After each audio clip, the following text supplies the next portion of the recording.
What's up, everybody? Hello! It is time for the stream. We're here, we're queer, let's fucking go. Hi, everybody. Oh, my hair is looking crazy today. I don't really know what its problem is on any given day, really, but we'll see if we can figure this out. Mabs popping over from Katie's stream. Yeah. Oh, you know, I forgot. I was like gonna message Katie and see if she would be willing to like drive any of her traffic toward me. Since we stream on Wednesdays together, she just usually starts before I do. So I'm like, hey, listen, if you finish like at, 3 o'clock my time, you could send people over. That would be cool. But I haven't checked up on her yet.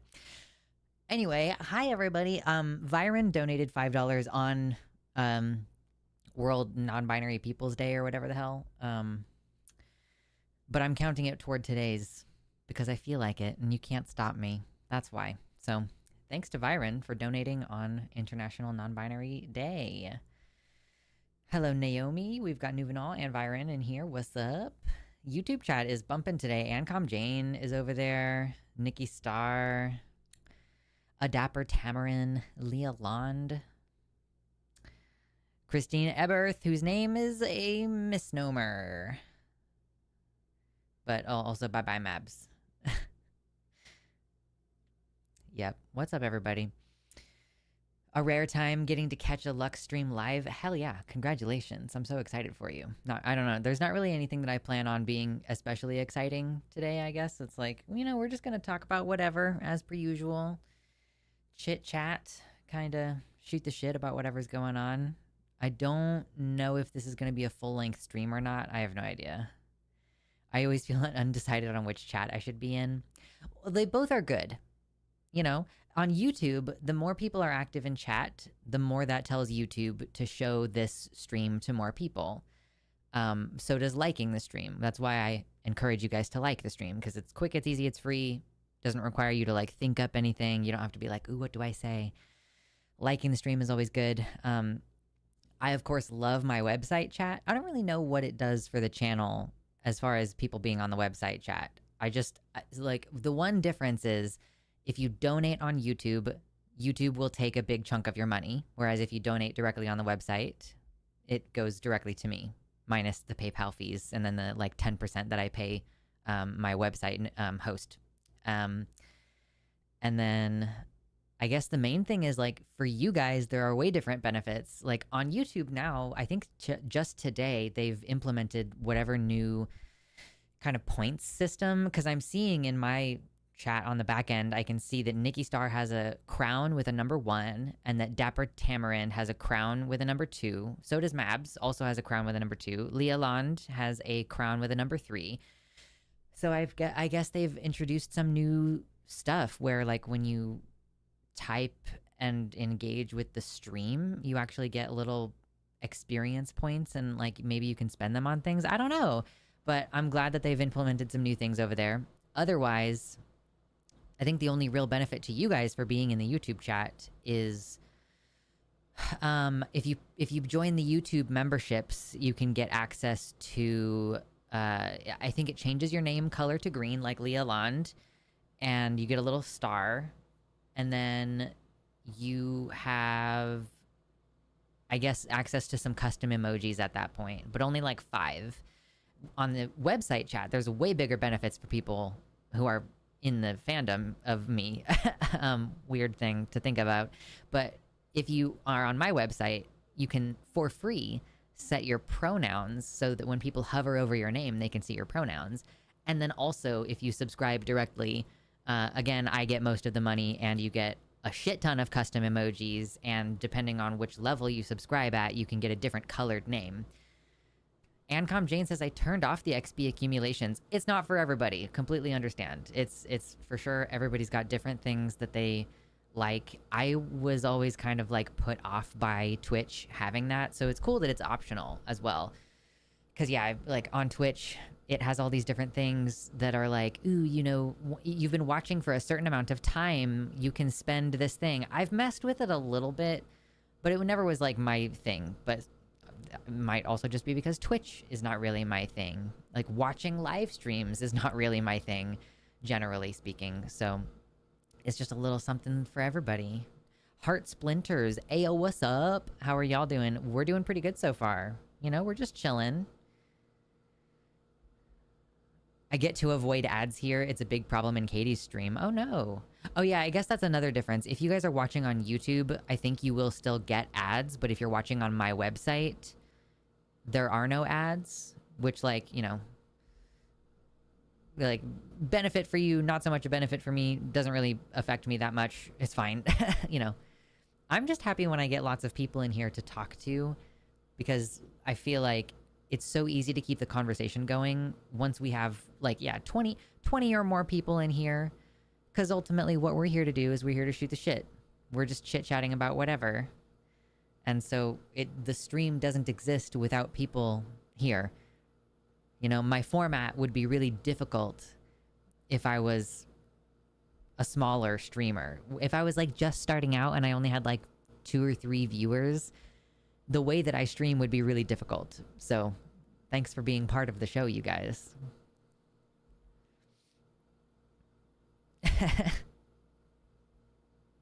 We can talk forever once someone brings up food. That's so true. Speaking of food, no, I'm just kidding. I went to the mechanics this week, and I whenever I drop off my car, I feel a little bit awkward, like, hanging around the mechanics place. Or I guess my old mechanic just didn't really have a place to hang out, so I literally had to leave. But so I dropped off my car this week to get an oil change, and thank you everybody who donates to my stream and all that shit, because you enabled me to get my oil changed and get my whole car inspected without having to ask my partner for help. So thank you. Lunday? Okay, I'm just gonna not say it. Londay or Lunday? I don't know. The English language is so weird with the vowels. Anyway, or I guess every language is weird with the vowels. It's not just English. We're all kind of weird with the vowels. Anyway, so I tried a new cafe because, you know, I just moved here. I'm not from here. I went ahead and dropped my car off, and I decided I was going to go walk. And so I walked to a cafe, and it was super cool. Just, like, really chill, relaxed environment. And so I got a cinnamon roll there. I was like, okay, I'm going to get a cinnamon roll.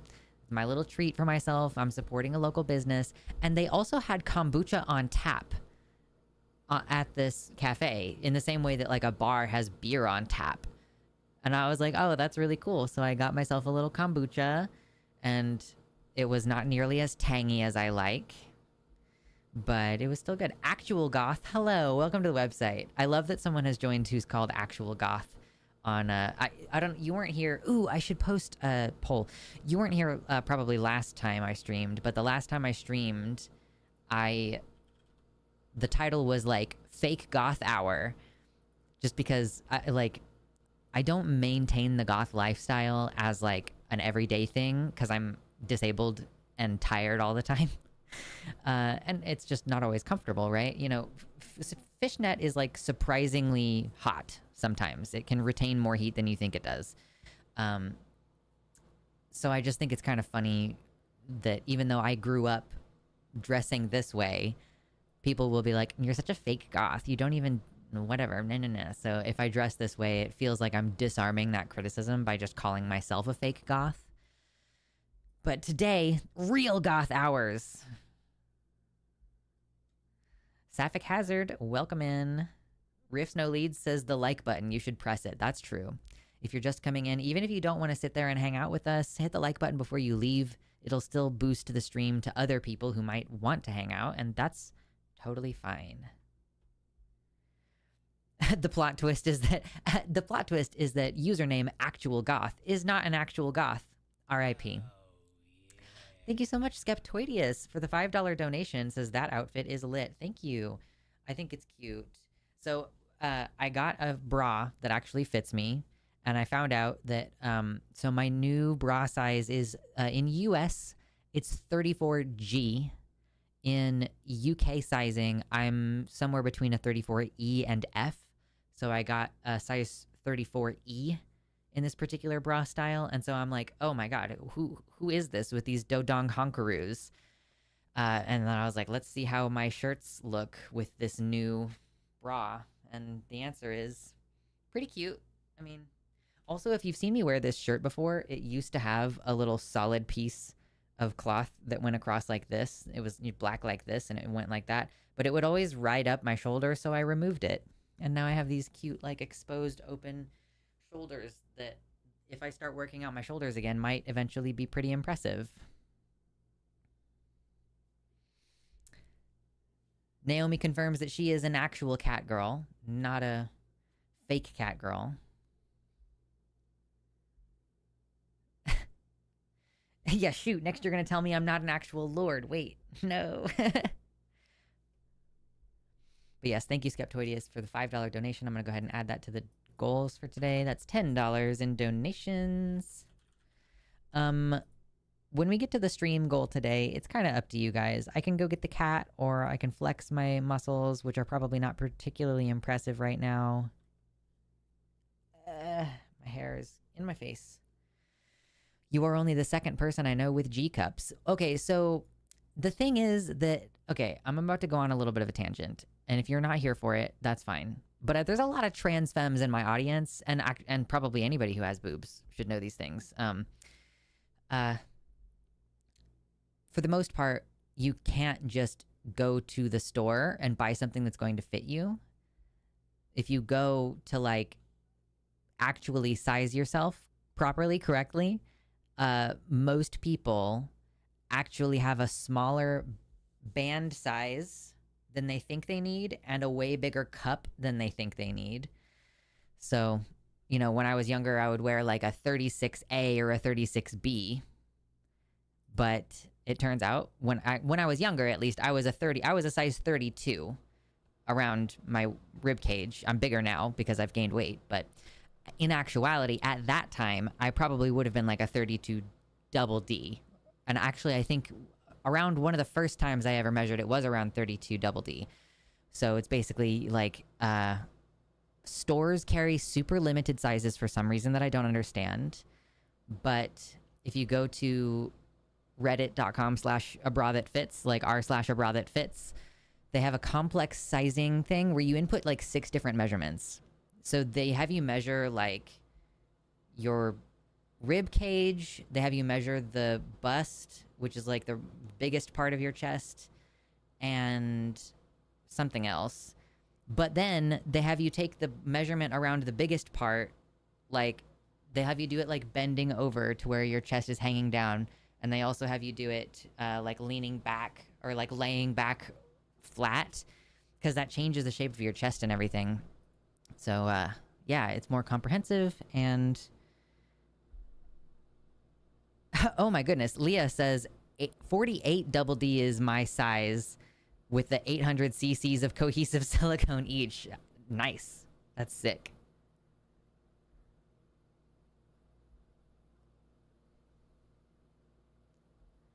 I basically bra shop at one special store in the California Bay Area. That is before I said fuck that and no more bra.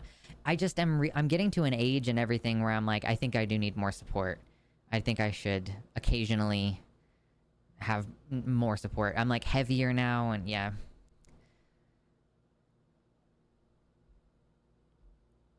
My fiance, I'm trying to help my fiance find a bra that will fit her, and everything for her size is super expensive. I took her measurements, and for one bra, it's $30.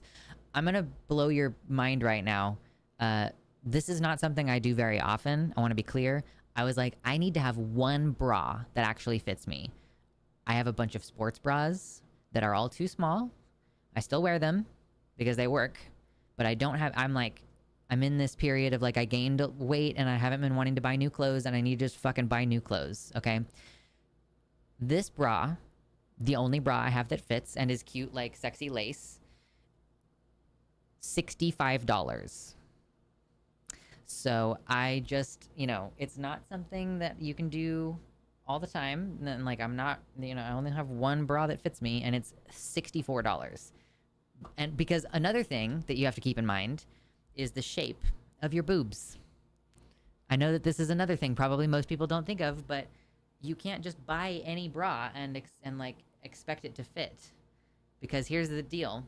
There's also a level of like, where is your boob tissue? For me, I don't have very much boob tissue on the top. It's all on the bottom. So I end up in this situation where a lot of cups are like, there's just a lot of empty space at the top up here. I'm like looking into a gap. So you have to buy a very particular brand, a particular style. Shit's expensive.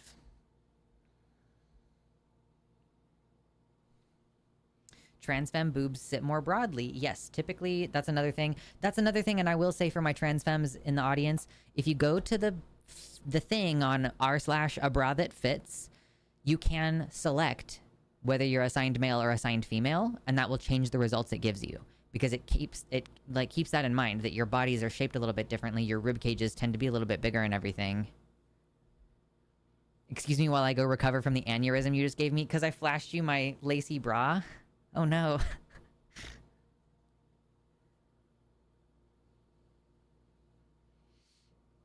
Gayfesh, hello. Been thinking about Gayfesh a lot today. We did the Star Wars Andor Season 2. Our first episode on the podcast, we recorded that this week, which is awesome. We've got new fun graphics coming. Every time we do a new season of the podcast, which is to say every time we start covering a different show or a different property, Gayfesh redoes all the graphics, and it's super awesome. I don't know what it is going on, but I'm gonna agree with Ben and say thanks, though, Mama.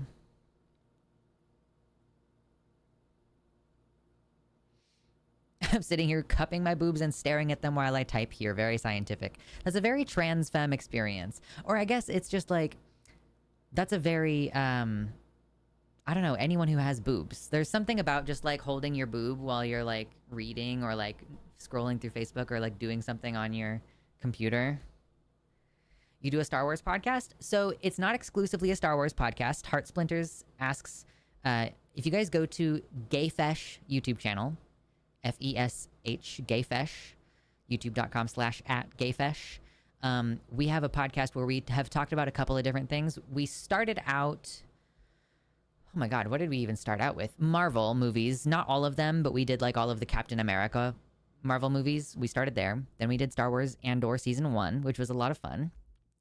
And then we did the Star Trek, the original series movies. So like Search for Spock and like all those ones, the Star Trek, the motion picture. And now we're doing Andor Season 2. And then we will be doing, I know we were planning on doing something fun for Halloween. We're planning on doing some like horror movies or something for Halloween. We've got lots of stuff in the pipeline that we would love to talk about and get in on. I also managed to get the render speed of the podcast from 1.5 FPS to 30 FPS. There you go. That's good. Yeah, this week, for some reason, the changes that Gayfesh made, it was taking like 5 hours, or it was going to take 5 hours to render the video for the podcast.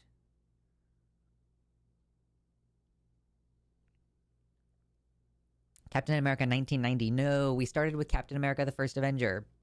The recent Marvel movies, MCU, such.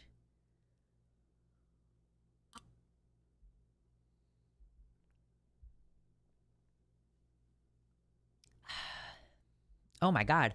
Masso Moose in the YouTube chat says, for me, because of my size, my bras run anywhere between $65 and $90 Canadian per one. Oh my gosh, that's crazy. Well, I mean, I say that's crazy. Literally, I just spent $65 on this bra, and it doesn't even exactly fit because it's like, it's a little bit too tight, and I get like deep red marks from the wire right here. So I think it actually needs to be just ever so slightly bigger around. You can buy a thing to make it a little bit looser around, but I'm also trying to lose weight, so it's like it'll fit soon anyway. Oh my gosh, the first render time was literally going to take a whole day. Oof. And the first successful render was 6.5 hours. So then after reviewing that render, found a mistake, only one mistake, and then figured out another way to optimize, and now render time is 1.5 hours for a 1 hour show. Yeah. Yeah, bra extenders. There's like a thing that you can get that's like, it's just the hooks and latches, and it just kind of like lets you do it a little bit wider in the back. So I might need to get one of those. But But yeah, man, buying fucking clothes. 38 viewers in here, only 30 likes. Shame. Do it. It's fast. It's easy. It's free. I love you. Thank you. Actual Goth says, fun fact, we as humans could in fact spend the rest of our life underwater. Can we? I don't actually know. Maybe in salt water that could be the case. Okay, so here's the problem with water. It's like, would it be better in fresh water or salt water? I don't actually know. Because the thing is that, like, okay, actually Hank Green, you guys know Hank Green, okay? He's the science communicator guy. I think he's a little bit delulu about some things, but that's fine. I love and respect him very much. And he just posted a video recently about he was like, what would you guess was the most difficult thing for life to evolve in order to survive outside of the water? Because, you know, all life has evolved from something that was in the water, and now a whole bunch of life exists on land. And, like, how did that happen? What all needed to happen in order for that to occur? I keep mistaking Hank Green for Hank Hill. Oh my gosh, that's crazy. Oh, that's true. Yeah, if you submerge yourself in water and never come up for air, you will in fact spend the rest of your life underwater. That's true. But anyway, in order for us to be outside of the water, we basically had to figure out a lot of ways to carry water with us. There's like a lot of different things, like eggs. You know, we fish just kind of deposit their eggs in the water, right? So you have to either evolve so that the eggs are inside of you, which is what humans do, or you evolve like a hard outer shell that keeps the egg from drying out, like a chicken or whatever. And then eyeballs are another thing. Like eyeballs we had to figure that out because we did just used to like see through the water. So like figuring out how to keep them wet. So like eyelids, we had to evolve eyelids to keep the eye wet. We also had to develop a completely different way for the light to refract inside of our eyes because the light that's moving through water like hits your eye different. So that's why human beings can't like see clearly underwater. It's not because of like contaminants getting in your eyes or anything. It's because the light that hits your eyeball is different when it's coming through water versus when it's coming through air. So, okay, eyes. Yeah, can you imagine having your eyes just be dry? That would be crazy. Keeping the water inside your body from leaving is a big thing. Like, that's kind of what made me go down this rabbit hole, is your skin is a permeable barrier, but it's, like, pretty strong. But, like, if you're in water all the time, the natural... Like, the universe kind of wants there to be some level of homeostasis on that level. So, like... the amount of water saturation inside your body versus the amount of water saturation outside your body. Like, if you were fully submerged for an extended period of time, like, what is it? Like, would your body be losing water? Because it's not like you're a frog. Frogs, like, absorb water through their skins. I think we would we dry out, like, just through, I don't know. But anyway, according to Hank Green, the most difficult thing to evolve was figuring out how to fight against gravity. Because in the water, you don't have that problem where, like, gravity is weighing on you. So that was basically the most difficult thing, according to Hank Green, for us to evolve, was the complex set of muscles and bones, and like our cardiovascular system has to work a little bit differently. Yeah, I like science videos.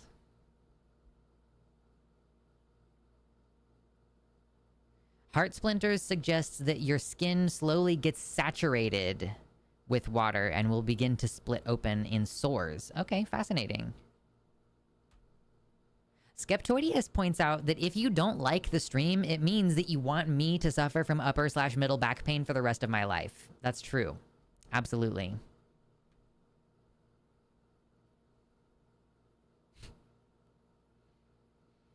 I love that Hank video. I know. It's not very often that I see a Hank Green video and I'm like, click. But that was for sure one of them. Does external hyperhydration cause loss of surface hydration in the skin? Yeah, I mean, that is a question. Because your skin also is covered with a bunch of oil, but like, and the oily surface layer is meant to protect your skin from drying out, basically. And so if that layer is constantly being washed away, then yeah, I feel like you would dry out, or yeah, something bad would happen to your skin. I guess it would just be trench foot, wouldn't it? Yeah.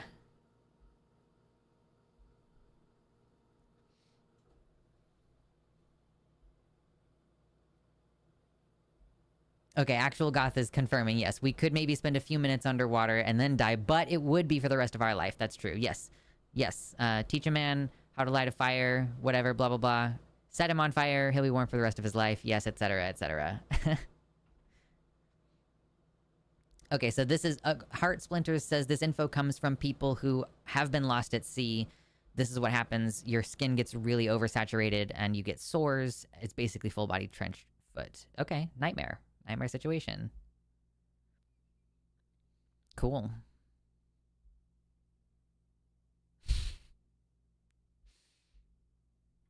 Anyway, fun science facts with Luxander.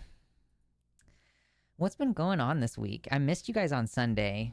Honestly, I don't really even have a good excuse. I was just like, listen, sometimes you need to call hooky. Like, you need to call in and play hooky. You need to call in sick. And I did work on some other stuff. I'm working on my Mulan script, I guess. I guess this is a script. It certainly is more chunky paragraphs than my I Saw the TV Glow review. Like, I just want to say, for your frame of reference, like, here's my I Saw the TV Glow review. It's long, but it's like a bunch of individual, like, oh, hey, here's a symbolism, here's a symbolism, here's a symbolism. And then I had to organize it. But then my Mulan review is like, hold up. I was literally like watching this movie, and okay, so I just want you to know that the first 2 paragraphs of this were written within the first 2 minutes of the movie. I was like, oh shit, I have this whole thesis. I wish I could blur this out. I can't blur it out. I'm just gonna go fast. I'm chunky paragraphs. Like, look at how chunky those paragraphs are. About that movie. So that's turning into a little bit more of like a proper script than I was really expecting. But I think it's gonna be a lot of fun.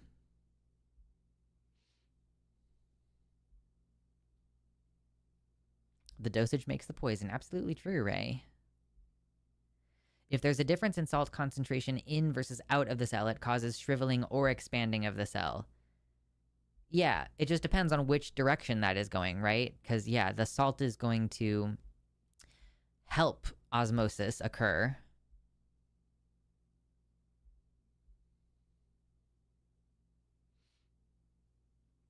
Which Mulan 98 or live action? I feel like I'm an insane person for feeling like there is zero question what Mulan movie I'm going to talk about. Like, the one where she's obviously trans, that one. Like, is there any confusion about what it is I'm doing? What I'm doing is watching movies either about trans people directly or movies that have a very obvious subtext of being trans. So yeah, I'm talking about the Disney movie. God damn it, Lux, I'm an engineer, not a biologist. Yeah, and someone even asked me on Blue Sky if I was talking about the Disney movie or the historical figure. And I'm like, apparently I am not yet well enough known for the fact that I'm doing movie reviews. In fact, I know that. Like, I know that most people are going to still think of me and go, oh, yeah, Luxander talks about, like, politics, right? And they wouldn't know, like, oh, yeah, for the past, like, month or two, Luxander has been trying to talk about movies instead of politics, or politics by way of movies. So, I'm really excited. I hope it doesn't bomb. You know, I hope that people actually want to watch it.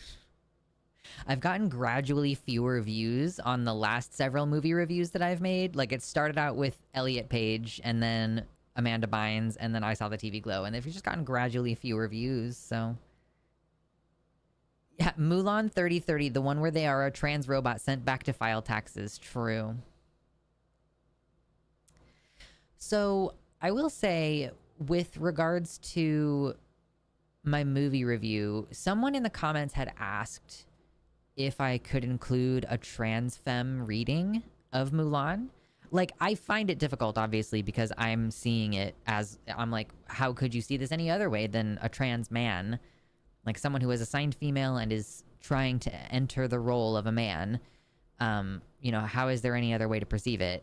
Someone did ask me to consider a trans femme reading, and I personally feel like it would be very, very difficult for me to include that, because I don't want to spoil anything too much about my script, but basically, like, I don't actually think that Mulan wants to go back to living as a woman, right? Like, that's my read. My read is, like, she does not want to go back to living as a woman.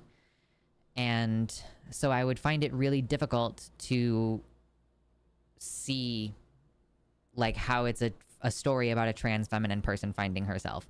I'm interested, though. So what I'm doing is I've posted on Blue Sky, and I've also direct messaged a couple people to see if anybody who's trans femme that I know might want to record like a 2 or 3 minute clip for me to include in my video, like a little collab, talking about their read of like how she's trans femme. If there is no read, I do also think that it would be funny if I were to bring this up, like, oh, and some people have suggested that maybe, or maybe one person in my comments asked me to consider doing a trans femme read, and since I'm not trans femme, I thought I would reach out to this other trans femme creator and give them or her the opportunity to talk about this. So does this other creator think that there's a trans reading or a trans feminine reading of Mulan?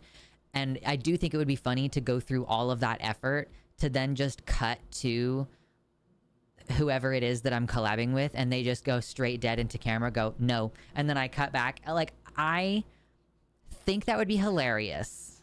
So I'm seeking something out. I'm asking around. I'm like, does somebody want to do this? Frankly, I think it would be best to get someone like Jessie Gender, because she already does movie reviews and she's trans femme. And like, I think that she could offer a unique perspective, or maybe she would find the joke funny too. But I cannot message her on Blue Sky because I actually wasn't even following her until this week. I guess I just blanked on that as far as like who to follow on Blue Sky. But I did follow her. She hasn't followed me back, so I can't direct message her. There's not even a way to like request a direct message with someone on Blue Sky. So I'm not really, maybe, I don't actually know. Does she even go on Twitter anymore? Because I think we follow each other on Twitter, and I could direct message her on Twitter, but I don't know if she's on here anymore. That's a great question. Is Jessie Gender not on here? Okay, yeah, we follow each other. Okay, I could DM her on Twitter.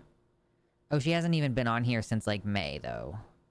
Okay, then I can't message her on Twitter and have it turn into anything. That sucks. But yeah, I asked my friend Chariot if she'd be willing. Do you guys know Council of Geeks? Are you familiar with Council of Geeks? I can show you them real quick. Hi, Quantum Chaos. I saw that you changed your Blue Sky name to Quantos Nachos, and that's very funny to me. Does she have a public email address? That was another thought that I had, and I haven't checked yet. Council of Geeks.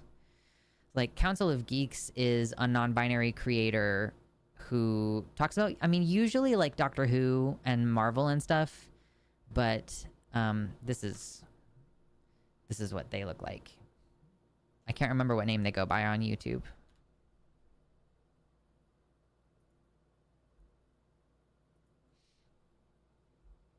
I did a panel with Council of Geeks and Star Panda. Yeah. I don't know that I've ever been on a panel with Council of Geeks or anything, but they're cool and they know who I am, I think. Like, we've followed each other on platforms for a long time. And they're cool. And I figured they would be interested, but I did DM them on Blue Sky and I have not heard back.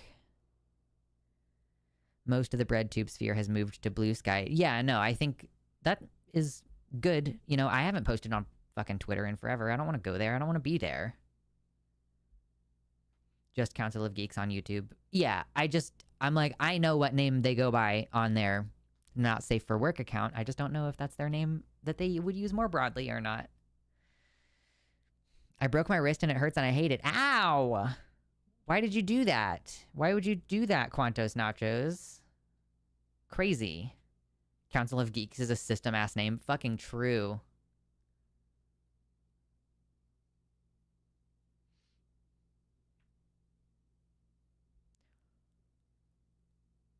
How do you break your... Okay, Quantum Chaos broke their wrist by rolling over and smashing the arm into the nightstand while asleep.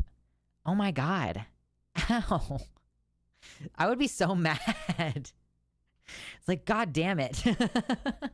I just fucking broke my own bone in my sleep. Oh my god, that's crazy.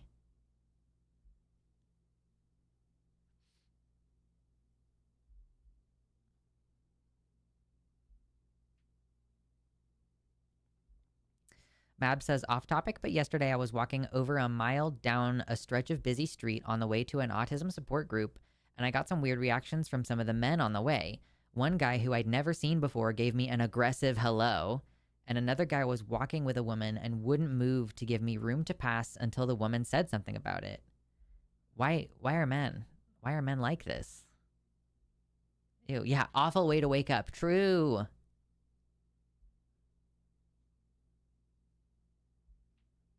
Ouch. I'm very fragile, apparently. I woke up to me throwing my phone against the headboard recently. Oh no. Quantum Chaos says, this is what they mean by white male fragility, I assume. True.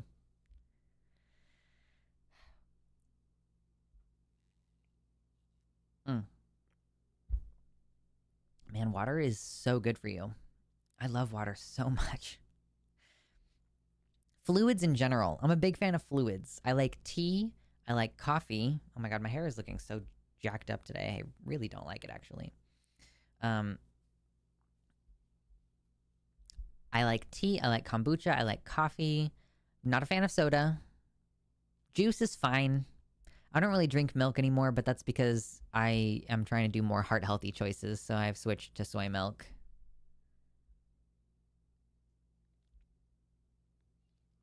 I once rolled over in bed onto a scorpion. Definitely worst way to wake up so far. Oh my god. As a kid, I fell down like one step, landed on my wrist, and fractured it. So yeah, wrist bones are tiny. Yeah, wrist bones are tiny. Blue Phoenix says, hey everyone, just rolling in. Hello. Yeah, if y'all are just rolling in, hit the like button. It's quick, it's easy, it's free. I'm also accepting donations. I did just have to drop $150 on getting my car looked at and maintained a little bit. It's like, obviously, you just need an oil change every once in a while and have filters and everything and tire rotation. But I also got it like fully inspected because we drove across the United States with my car on a trailer for like 2,300 miles, like more than 2,000 miles. And so I was like, hey, it's been like shaking. So we probably should get it looked at.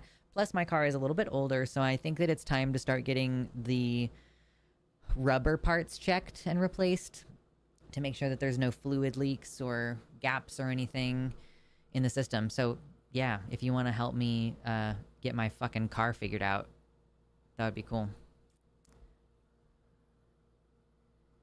I need to have more fluids because POTS, but I'm not good at it still. Ooh, yeah, I also have POTS. Heart Splinters also says I'm low on sodium. Every day in the morning, I wake up, and before I'm even out of bed, sometimes I'll go pee first if it's necessary, but before I get up out of bed for the day, I drink a V8. I have cans of literally on the floor beside my side of the bed. I buy 6-packs of 12-ounce cans of V8, like a regular size soda can of V8. And I chug that bitch before I even get out of bed in the morning. Because it has fluids, and it has salt, and it has potassium. Which are things that you need in order to get hydrated in the morning. I've also just said fuck it, and like, if I'm feeling symptomatic through the day, I have a salt well. You know, like, I have a little, beautiful little teacup china container that I use as my salt well in the kitchen, so I can open it, grab a pinch of salt, and fucking cook with it. I'll literally just reach into my salt well and just eat a handful of salt, basically. Like, I'm not even fucking around at this point. I hate V8. I'm not really partial to it. I don't really like V8, but it's like a necessary evil in my day. I'm like, it's fine. I'm not excited about it. I really didn't want to do it today, but I was like, I kind of need to. I'm gonna like go get my car maintained, and like it's supposed to be supposed to be like the hottest day of the year today in Oregon. It's supposed to be like a fucking 100 degrees. It's crazy. Oh my God. So yeah, I was not excited about potentially. I went out early. Man. And it's been like that all week. Like it was 95, 95. Today it's supposed to be 99. So like the whole week. So I get my car work done and I'm like, okay, Jesus, I have to do it early in the morning or I'm gonna fucking die of heat.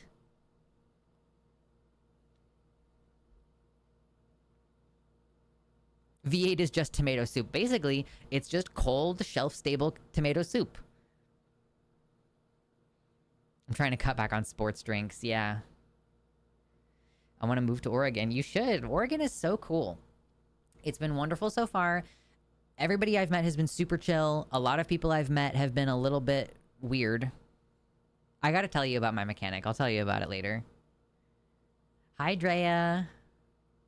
Isn't the Earth spinning faster? So there's a couple different things. So apparently the Earth is spinning slightly faster, and I mean like a barely measurable amount, but a little bit, because of the number of dams that have been built.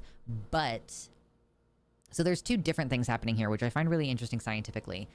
One, the number of dams we have built have changed the distribution of water on the planet.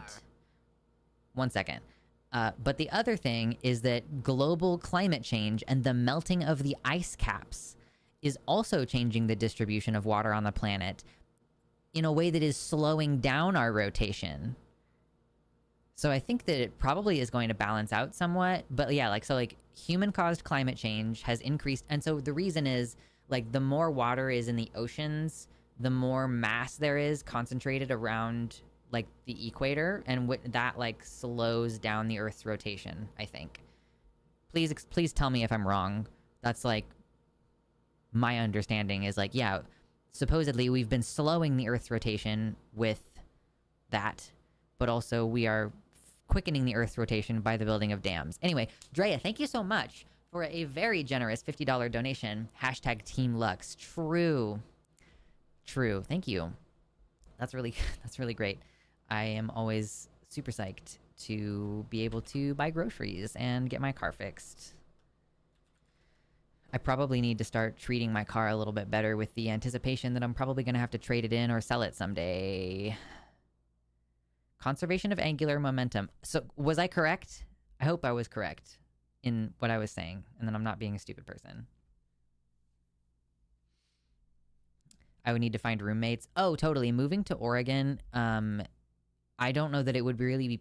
For me and my income, if I wasn't married, it wouldn't really be possible for me. I would have to... I mean, it wouldn't be possible for me to do alone. I would for sure have to get roommates or move in with people, or maybe get a super, super small studio apartment if I'm lucky, but most likely I would have to be in a roommate situation. So that's a blessing, is that I have a partner who is able-bodied and is able to financially carry a lot of that load. Quantum says, I'm an Arden level energy drink addict and I need to work on that. Otherwise, I'm gonna die probably. I mean, I think Arden to some degree is like self-medicating her POTS. I don't know that she is diagnosed with POTS, but she's been kind of going through the same motions as I have as far as trying to figure out what the health issue is.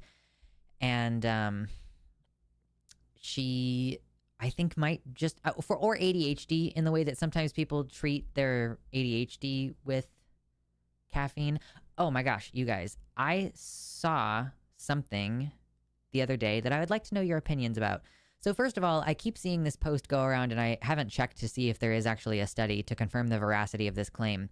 But first of all, and this is only semi-related to what I'm about to get into, but apparently there have been loads of studies over time, and that like maybe some meta study came out recently like meta-analysis came out where basically there is no confirmed link of serotonin dysfunction with depression, and that if we use antidepressants ongoing, that can actually change and worsen the serotonin situation in your brain. So that's one thing.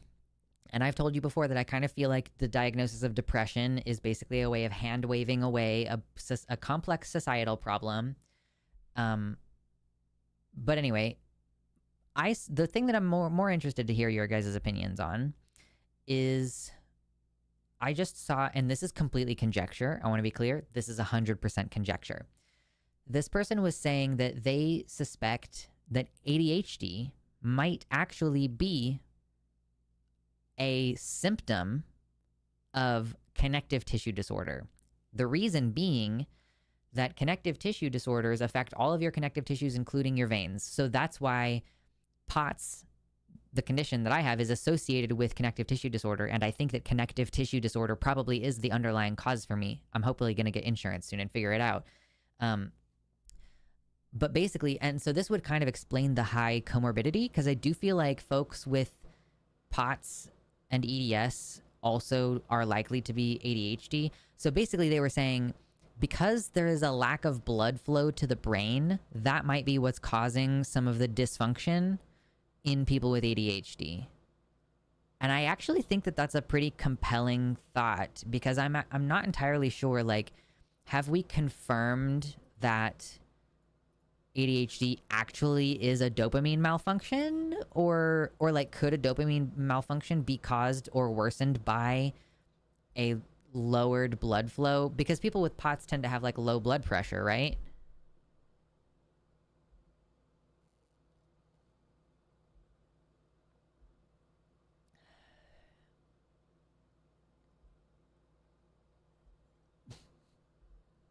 Naomi says, I lived with someone who had POTS before, and they used to just drink those flavored cube things with all the salt in them that people use for cooking. What you're referring to is bouillon cubes, and I have totally fucking done that before. For a while, I was buying chicken broth just from the store. Like, you can buy chicken broth and then cook it with whatever. I did try chicken bouillon, or what I tried was better than bouillon, just put in water and then I drank it. That was terrible. I hated that. Not a fan. But yes, chicken stock or chicken broth for sure.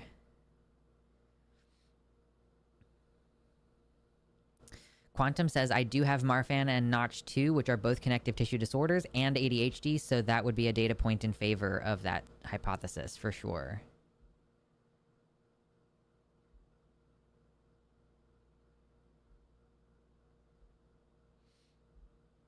I've been on antidepressants for 45 years. God gracious, I hope that it's working for you.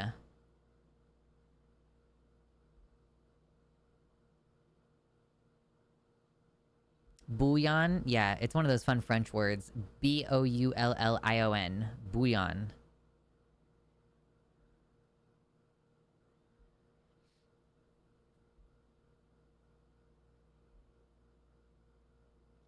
Is there a thing with hypermobility? I'm ADHD and I'm at least extremely hyperflexible well into my 40s. So connective tissue disorders do involve loose joints.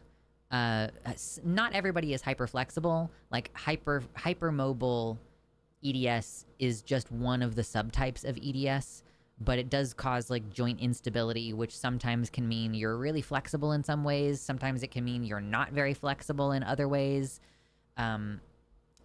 So yeah, that's basically what there seems to be some amount of comorbidity, weirdly, between ADHD and connective tissue disorders. And it's like, why would that be? Is there some gene? Like, it could be like one gene, right? I don't know if you guys know anything about fucking genetics, but if you have like one gene that's kind of fucked up, sometimes that can mean you have several different issues just from that one problem. My friend Anya has one defective gene, and she has like Crohn's and like all these other issues. Like Crohn's is her one major thing, so it's been a long time since we spoke about this. I don't really remember what her specific diagnosis is, but it's basically, yeah, one fucked up gene causes all these different health issues, Did you see there's a study that shows possible link between Neanderthal DNA in humans and autism? I did see that. I didn't like read it in depth, but I did read a little synopsis, and I find that really fascinating. Partially because it has generated a theory in me, and I haven't really looked into this any further, but I guess again kind of interested in people's thoughts. So there was a study that shows that there might be a link between the instances of autism in Homo sapiens and a correlation with like a high percentage of Neanderthal DNA. I wonder a little bit, like this has caused me to wonder now, if Neanderthals maybe didn't survive because they had a different social structure. Like, I'm not entirely sure what to think about it, but it's just like causing me to have the question, you know, were they a less socially integrated species and that's why they didn't survive? But I think that actually most other Homo whatever species didn't survive just because of their bodies not being particularly efficient as far as calories are concerned. They ran really hot, so it was like they just were generating a lot of heat and burning a lot of calories for no fucking reason, which is obviously not ideal if you're hunting and gathering your food and like foraging and shit like that.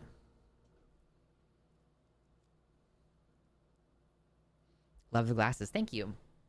They're actually too small for me. They squeeze my head pretty badly, so I can't really wear them for long periods of time, but I am trying to take better care of my eyes, and also it enables me to be cute. So, you know. We won because we ate. We ate. Look at us. We ate. Anyway.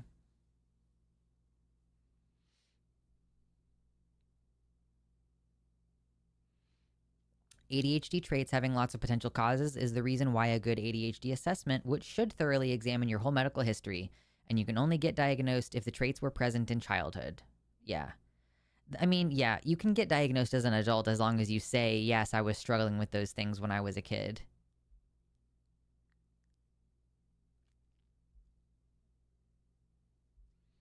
Ian says, I think Neanderthals probably had a different balance of focus, which has advantages and disadvantages, since they were a whole ass other species of human. True. Sounds like something we should ask Erica. Ooh, yeah, on Skep Talk this week, this upcoming week. What if I called into Skep Talk and was like, hey, Erica, can you explain to me what your what are your thoughts about this whole Neanderthal DNA is correlated with autism? That would be fun to hear Erica talk about.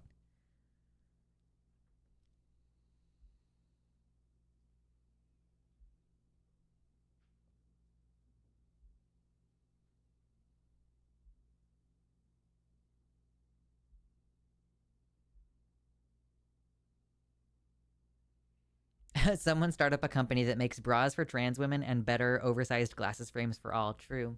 I can't even bend these. I've tried to like run these under hot water and bend them, and I can't. There's like a really solid piece of metal right here that because this is the part that hurts my face.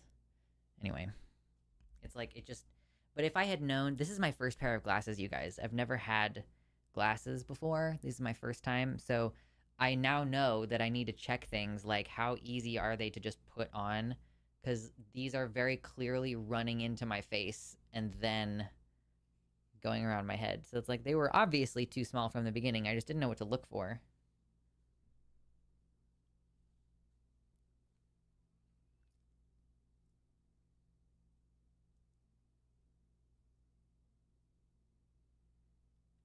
What about bras for trans masks? I mean, those are just sports bras, you know?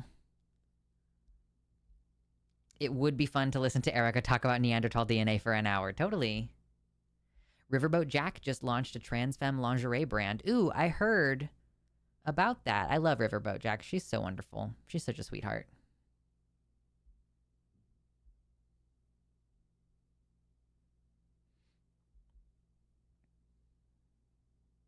Who's Erica? Erica, she's on the line. Okay, yeah. Oh, by the way, I'm going to be on Takis tomorrow and the next week. I'm on Takis like 4 times this month, which is wonderful. Erica is one of our co-hosts. I think she's a biologist, or maybe is she an anthropologist?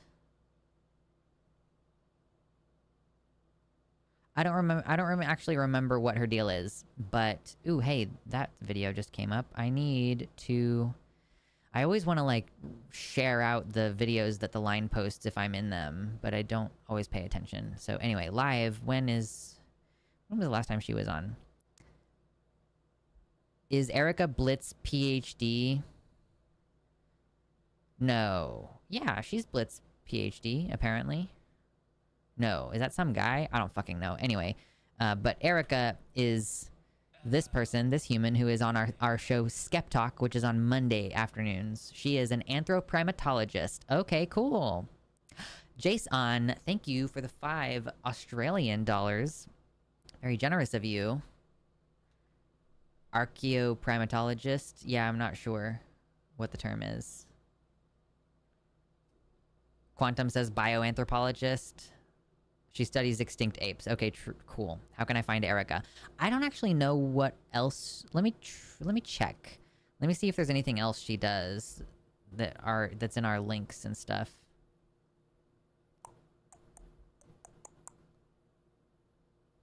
I am not sure where else you can find her.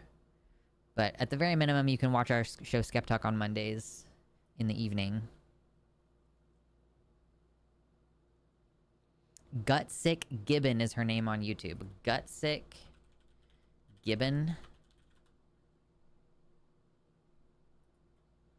Oh, good lord. She's got a lot of subs. Gutsick Gibbon is Erica. What's some of her videos about? I'm bummed he got this so wrong. Humans and chimpanzees are not 99% identical. The final nail in the coffin of human evolution. Okay, cool.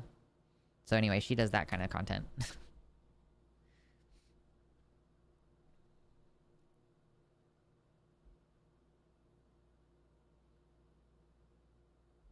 ADHD is actually an expression of the genes that encode a given person's vibe, scientifically speaking. I love that.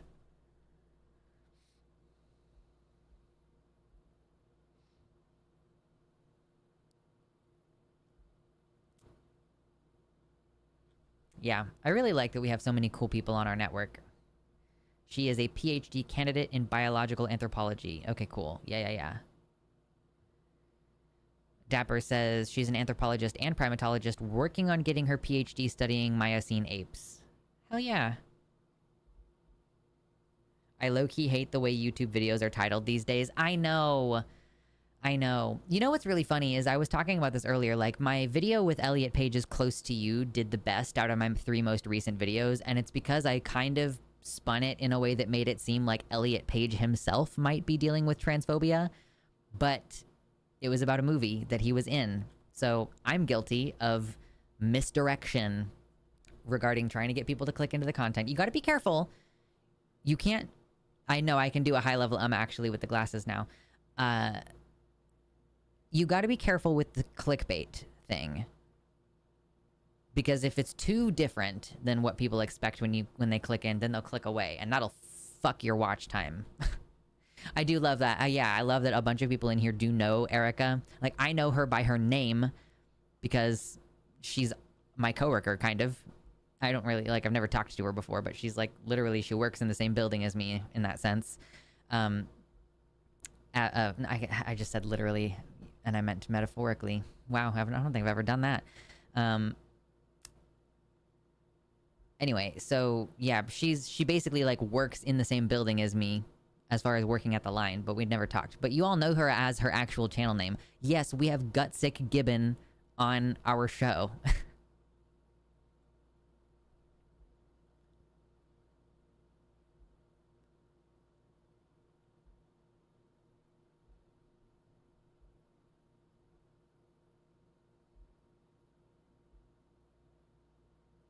Make it clickbait, but as long as you say it in the show, technically it's fair game. Sure.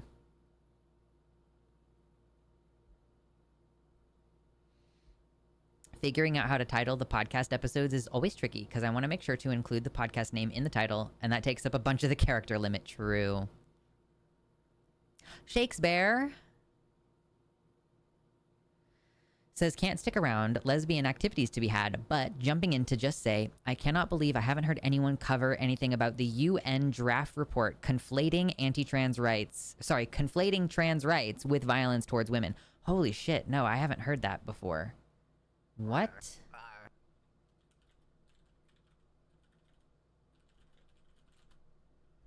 I haven't heard about this.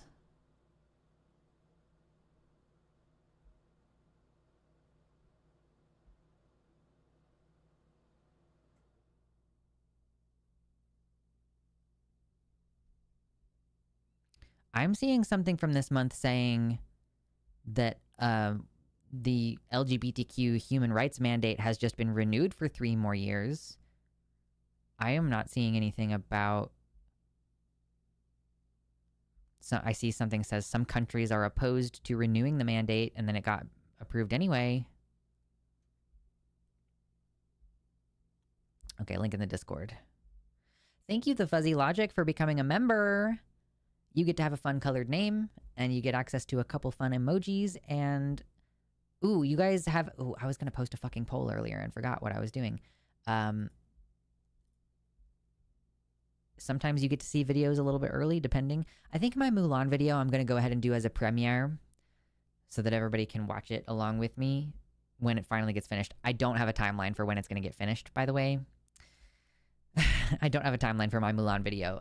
It's going to be a 3-parter, not like literally 3 different videos, but like a 3-part video. And I finished writing the first part. I spent basically my whole day yesterday working on that. And then I have to move on to the second part now. And the second part is going to be even more robust. And then the third part is going to be really, really, really robust. So who the fuck knows how long it's going to take. Is your tattoo real, though? I have all real tattoos.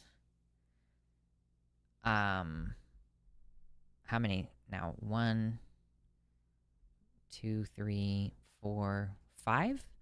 I'm a person with 5 tattoos. Yeah, they're real. I did see that there were tow truck drivers who were towing illegally parked cars in LA because they're ICE vehicles. I saw a video that claimed that some tow truck drivers were deliberately following ICE vehicles, waiting for them to park illegally, because they're just parking wherever, and then they're going inside and they're dragging people into the vehicles. They have to park the vehicles illegally because they need to be able to get the people from inside the building to into the vehicles as quickly as possible. So yeah, they're parking illegally, like usually right in front of a building, sometimes in fire lanes, you know, blocking entrances and stuff. I don't have a tramp stamp, no. Okay, what is the link in the Discord? Oh, my husband texted me.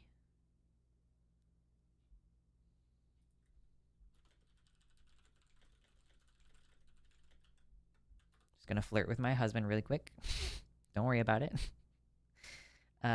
Discord, you guys had something in the stream chat links. Okay, Shakespeare is sharing some stuff about the UN resolution.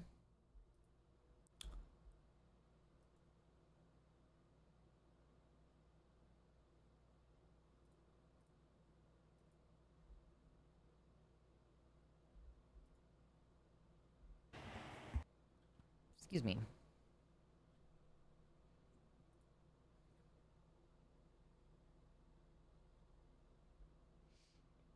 Partner flirting is mandatory. Yeah. We're doing pretty good. We had like a big major blowout fight last month and I felt really shit for a few weeks. Maybe more like 1 or 2 weeks. But we figured it out. We did a way better job at conflict management than usual. You guys. Dude, it was... Man, it's so hard, but you feel like you're succeeding. Like, we haven't been in couples therapy, but I'm using a lot of my therapy skills, and it's so nice when you're like, man, we figured it out. And then we haven't really had any major blowouts since then, so we're very flirty with each other. It's very active at the moment, which is nice. Ouch, tattoos are very painful. Yeah, no argument from me. They do painful. Yeah. And you can get numbing cream, and I did use numbing cream for one of my tattoos, but that causes sometimes the ink doesn't really set into the skin correctly. So then I needed to get a touch-up on that tattoo. And I was like, okay, since he's only doing a little bit of a touch-up, I'm not going to put numbing cream on it all over again. Yeah. Oh my god, I hate my hair today. I'm so annoyed. It's going to go up now. I'm too annoyed with it to let it down. Where the fuck... Oh, you know what? I'm going to go grab my hair clip. I'm going to be right back.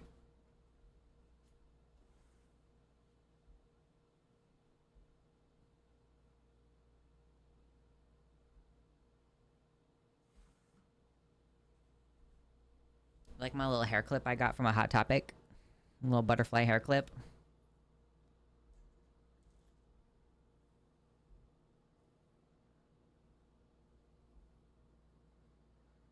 Why people want the pain. I don't want the pain. In fact, I am like, I don't like that I get so upset doing tattoos. Like, it just triggers my nervous system. It's that I want the thing. Like, I want the art. I want to have the thing on my body. That's the reason that I get tattoos. Like, I want the cool art on my body. Okay, I don't really think this looks great either, but whatever, it's better than it was. I don't know.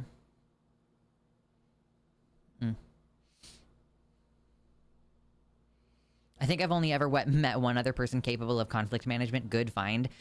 If I'm being completely honest, and I say this with love in my heart, my partner is not very good at conflict management.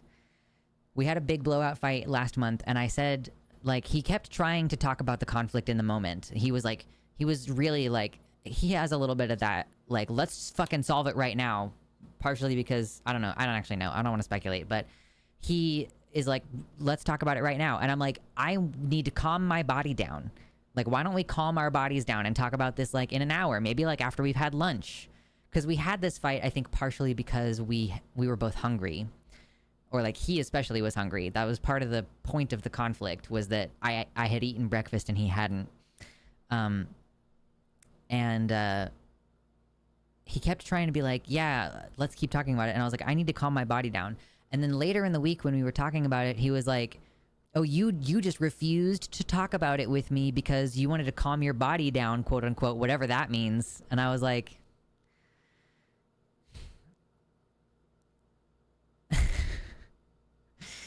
well, in my therapy, we learned that sometimes when our emotions are very high, that's not a very effective time to do conflict management. You know, like, maybe, like, sometimes you need to, like, take a breath and like take care of your body's needs so that you're less vulnerable and less emotionally unpredictable to yourself even.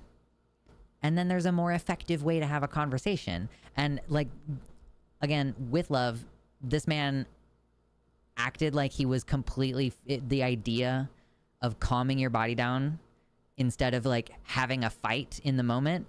I'm like, God bless you. But that's the silliest fucking shit I've ever heard.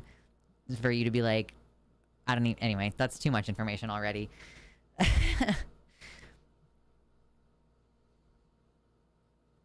Yeah, I find it's best to resolve issues once I'm calmed down and won't lash out with hurt and anger. Totally. I'm like, you need to at least hear me say that this is a bad time to have this conversation with me. It's like, if we have this conversation right now, I'm gonna fight you. And that's not what I want to do. But if you keep pushing me right now, fight is what we're gonna do. So, we're trying to get better. We've been together for fucking 16 years almost. So, at some point, you figure it out. Nothing worse than attempting to resolve an issue only to make it worse because of your words. Yeah. And to be fair to... Sometimes I have to... Not interrupt. Interrupt is the wrong word. Sometimes I'm like, that was not an acceptable thing for you to say to me. Like, so sometimes I just have to do a whole lot of management of myself. And then he's like, no, you're right. I shouldn't have said that. And I'm like, yeah, you fucking shouldn't have. And he is improving. We're all dealing with, we all are like children of divorce. Like, how many people do I even know? The divorce rate is supposedly like 50%. But in actuality, how many people do I know from homes where their parents are still healthily married? There's probably plenty of people whose parents are still married, maybe not healthily married, but I feel like fucking everybody I know is a child of divorce.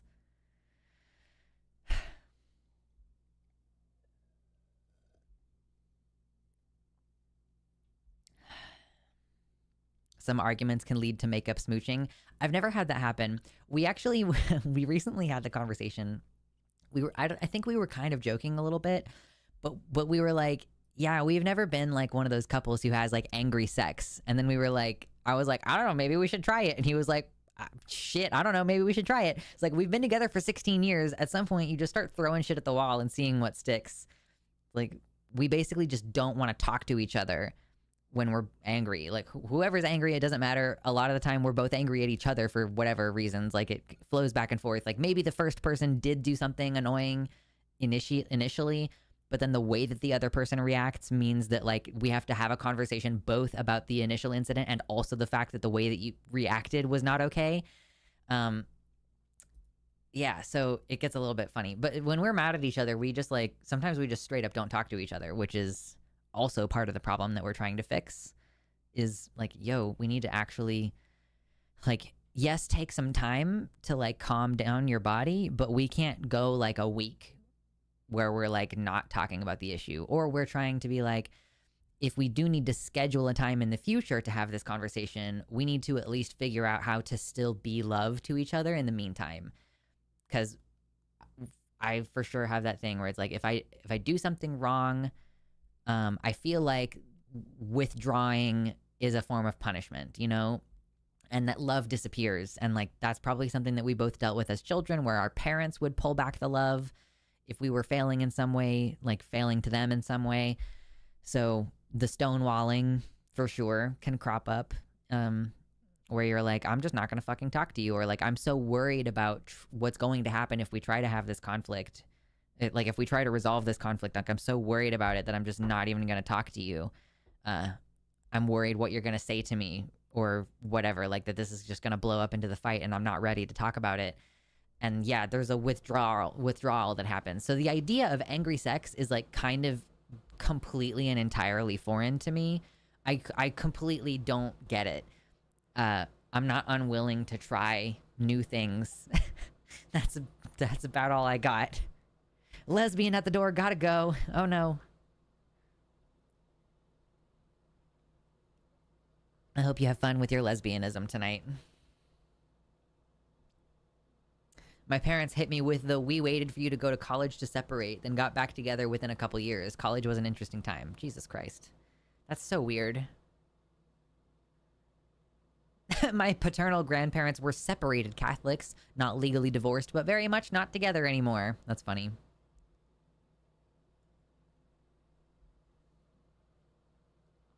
Oh my god, water is so good for you guys.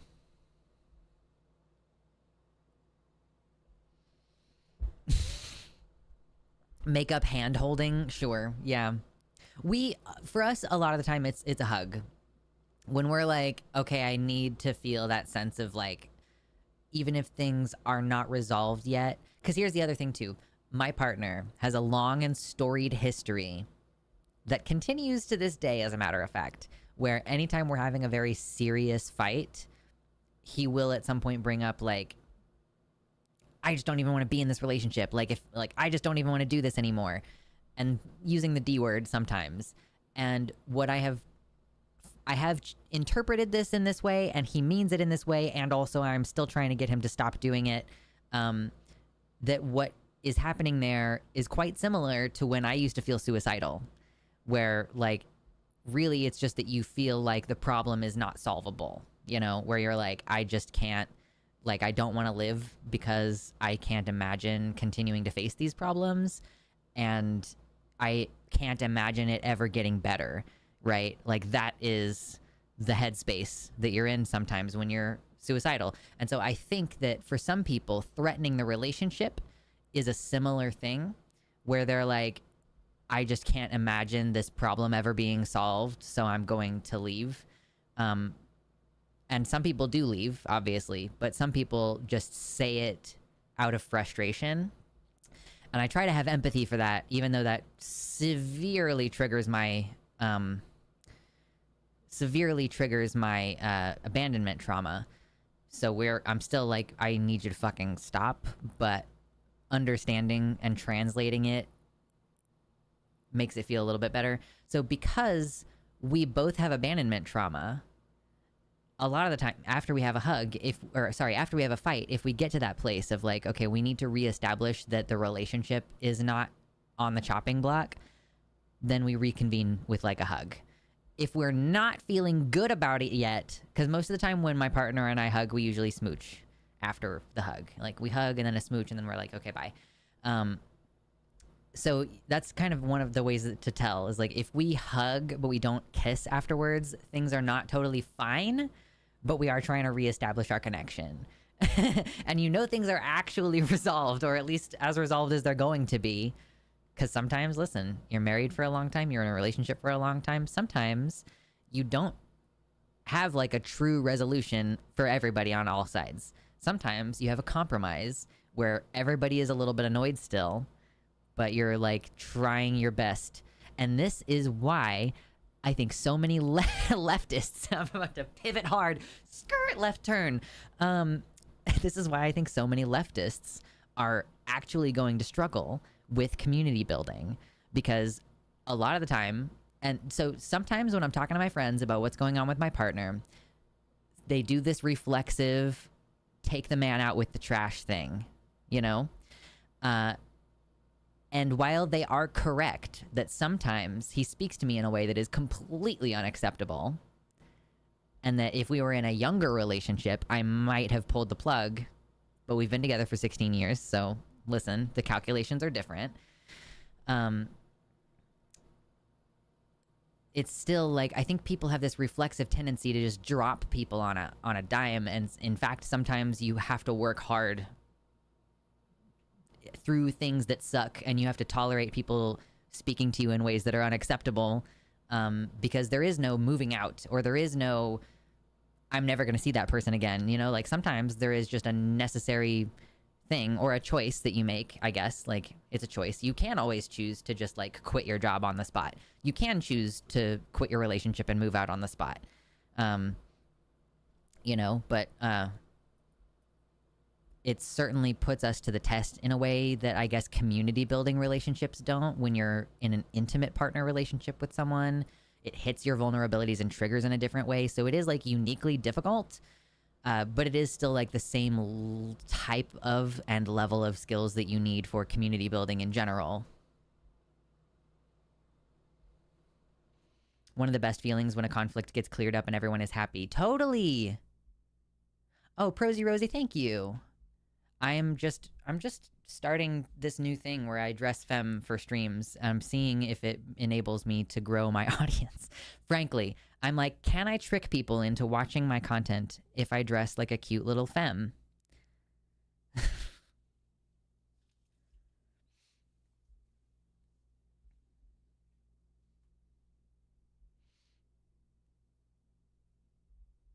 Why are my chats always little landmines? Can you only see them when they scroll off screen? I try to scroll and catch things. Like if I realize like I've been talking for 10 minutes and I haven't read anything that anybody said, I'll scroll up and see what people say.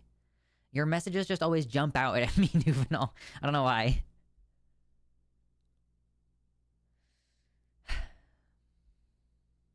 I don't know if I want to associate getting angry with getting horny. That just sounds like it might become a problem. You know? I don't actually know I don't know if it's adaptive or maladaptive. I'm not sure.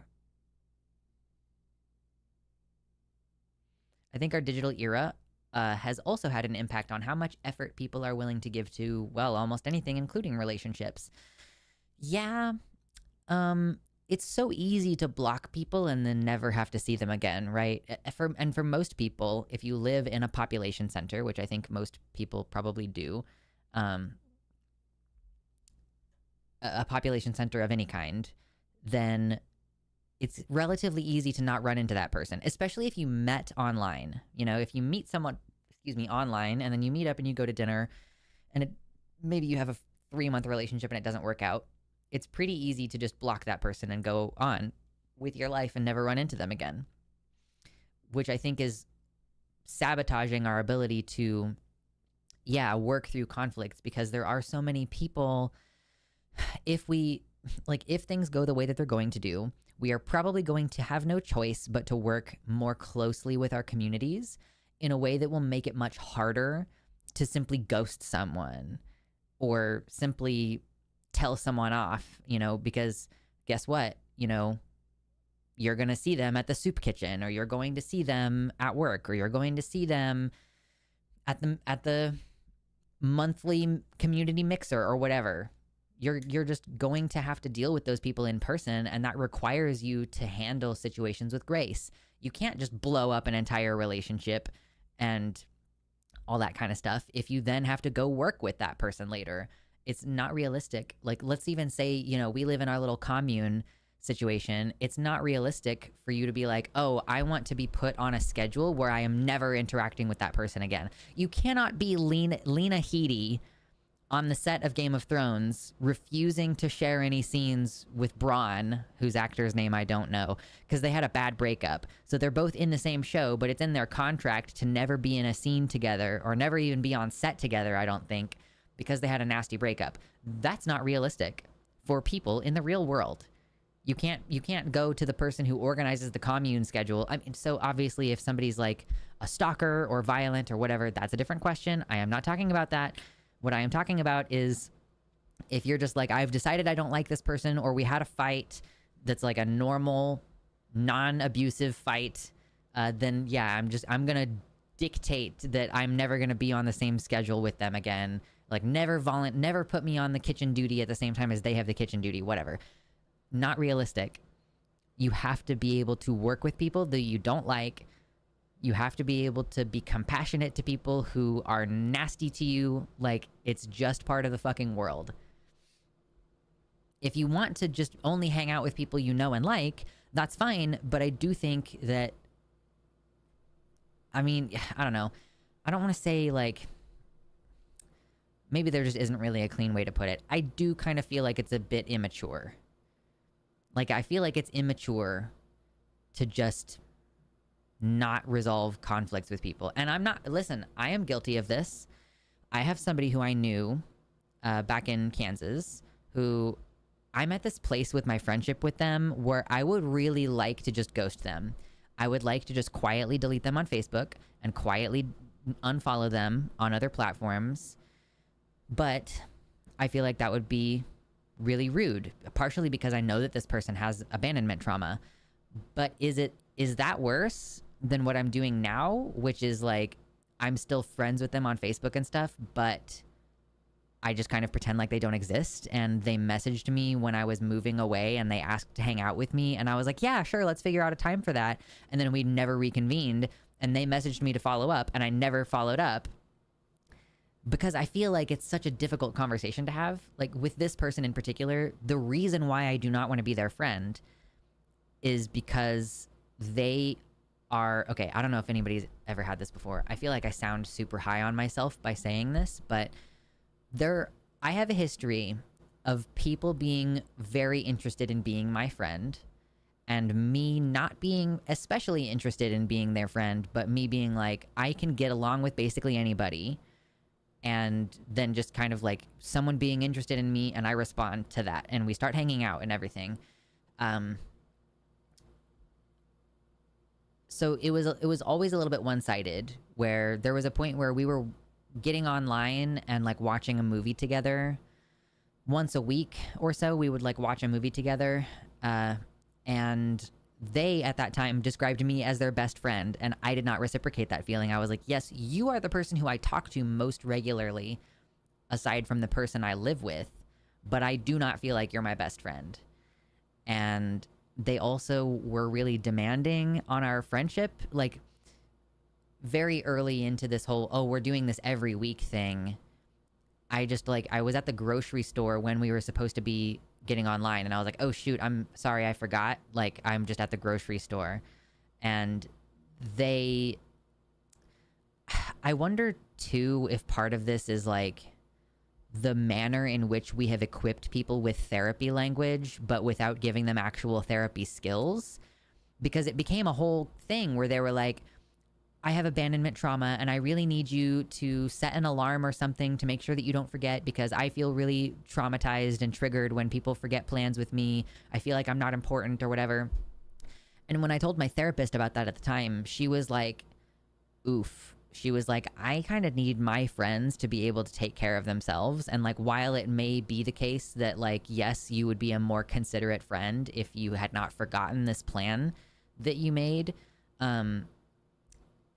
it does feel like a bit of an emotional imposition to have it become this whole conversation. And then like, I think part of the problem for me was that I didn't really want to hang out with that person that much. And hanging out with anyone once a week is very often for me. That's crazy often. That's so much time to give to someone. You know, I get, it's like, oh my fucking God, it's Wednesday again. Like, Jesus, like, oh my God, I feel like I just talked to you. And now it's fucking, you know, you're telling me that I have this thing again today. Like, so it was just a really demanding friendship for me. And I just am not interested in being that person's friend. And I feel bad about it. But I just do feel like it's uncomfortable. So would it be better? Like I feel like I'm going to hurt the person's feelings no matter what. If I ghost them, which I already have done basically, I am currently ghosting them. If I just delete them off of everything though, versus being like, hey, I'm trying to respect you enough as a person to like communicate with you that I don't want to be your friend, and here's why. I just don't know that there's any way to do that that is not going to be perceived as like me telling them that they suck as a person or that they're too intense as a person. Like, I don't know how to communicate that. So I just am not communicating that.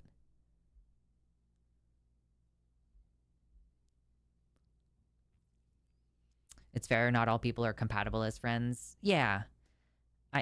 I know that. It just feels like, how do you let someone down? Like somebody who you've been friends with for years, basically, to be like, I don't really want to know you anymore. You know? I have people on my friends list that I went to high school with.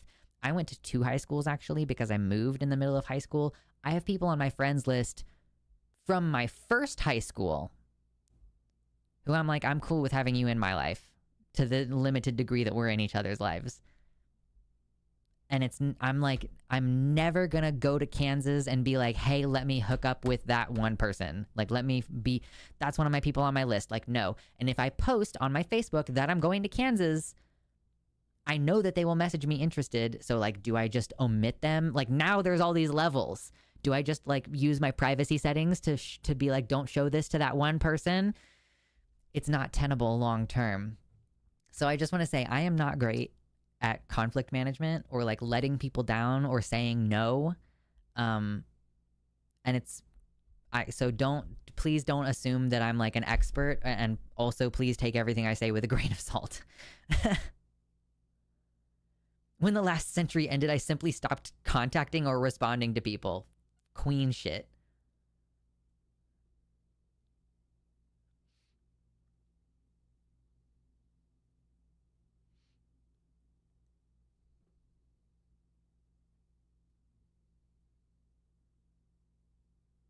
I only officially hang out with my best friend every other week. Yeah, that would be like a maximum amount of time for me, probably.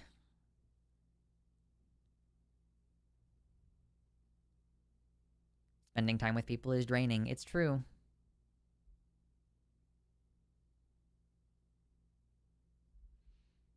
So yeah, even close friends can sometimes get a little bit overbearing. I don't have friends, really. Yeah, I was like that for a while, and I'm doing my best. It's really difficult as an adult. And now I'm trying to make friends locally, and I'm like, how the fuck do I do that? Especially because whenever I ask someone, like, how would you go about meeting people in this area?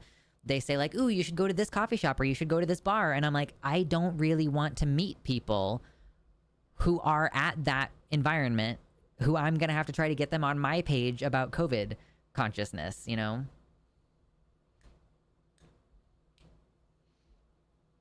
Gaming friends, that's something. This only makes me want to be more isolationist. Well, I will say I had that issue with that one person, but I have other friends who, like, I am interested in spending time with them and they are interested in spending time with me, and it feels less like a one-sided, this person is chasing me as a friend, you know? There will be people who you're like, yes, these are my people. And for some folks, like, maybe it's good that that's few and far between. The last time I hung out with the person I would probably call my best friend was in 2017. I run into her at the grocery store sometimes, and that's the extent we see each other. I know, whatever works. I'm so inspired by, I think actually that this is from the movie, what's it called? I Love You Man. From the movie I Love You Man. I think the dad is like, yeah, I've had this old friend for years, and every week he calls me and we talk for about an hour. And I'm like, that actually sounds kind of amazing to me. I'm gonna have to start texting some of my friends and be like, hey, I don't want to drift away from you. I just fucking hate texting. Can you please just call me whenever you have something you want to say? I'm about to become that person who's like, please just call me when you want to chat. I don't want to fucking text. I hate it so much. Please just call me and we can catch up.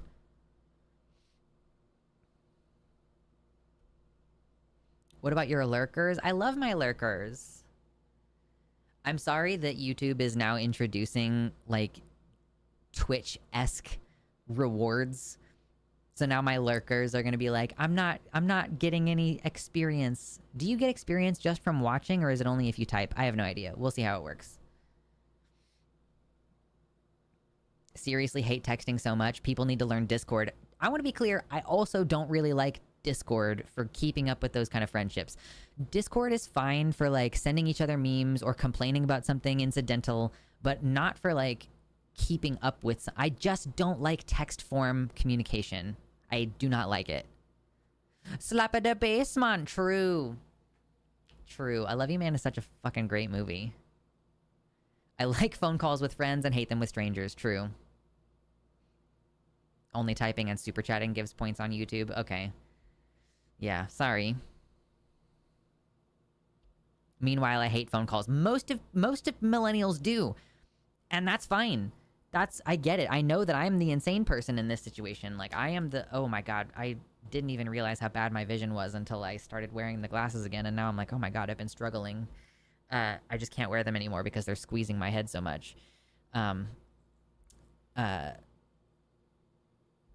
Yeah, I know. I'm so in the minority. I just hate texting. I don't know why.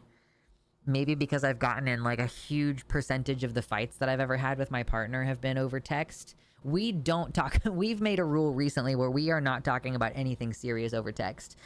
I tried to plan a conversation. I was like, hey, I would like to talk to you about this.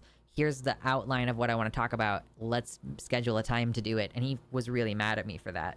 Because he was like, we're not talking about this stuff over text. And I'm like, I'm literally just trying to fucking coordinate a conversation with you. And, like, I have anxiety about if somebody's like, I need to have a serious talk with you, and then they don't tell me what it's about. So I'm just trying to communicate. And yeah, so we don't do literally any of that kind of stuff over text anymore because we have had so many arguments.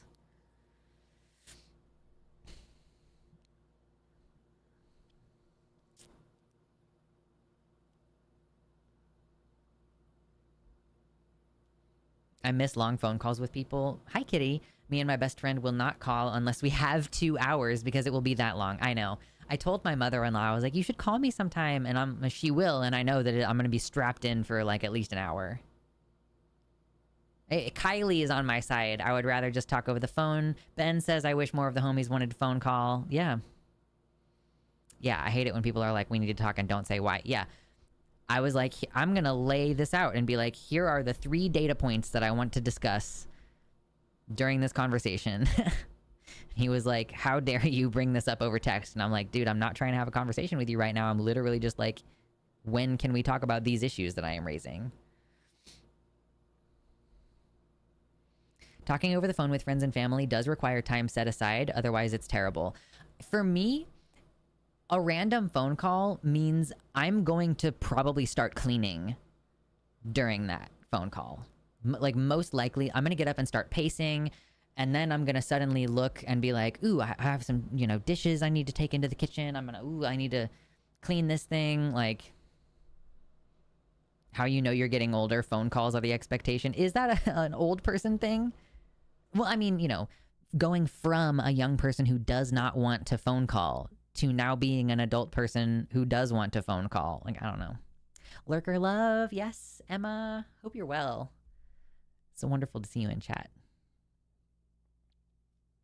I'm a phone call / texting switch. Yeah.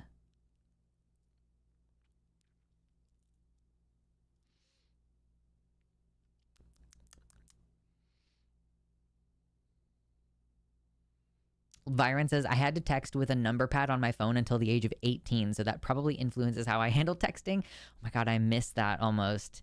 Like, 123, 124, 567. Like, I don't know. I started saying random numbers at that point, but you know how it worked. Beep, beep, beep, beep, beep, beep, beep, beep, beep.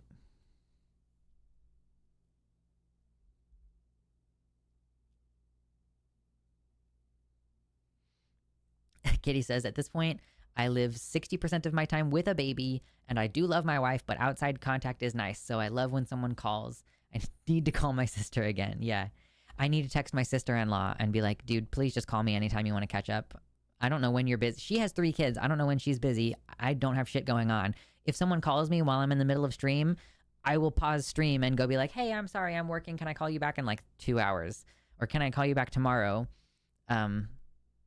I would for sure stop what I'm doing and answer my phone if I'm in the middle of it. Unless I'm in Takis. If I'm in Takis, then I'm not going to answer the phone for anything that's not an emergency. Oh my gosh. I pay my electric bill. Blech.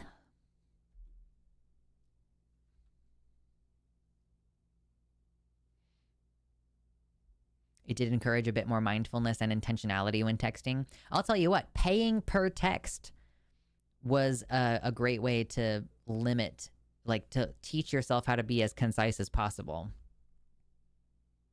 Especially, do you guys remember back when SMSs would sometimes send out of order? Like you'd send 3 messages because it's a big long text and they come out of order. It's crazy.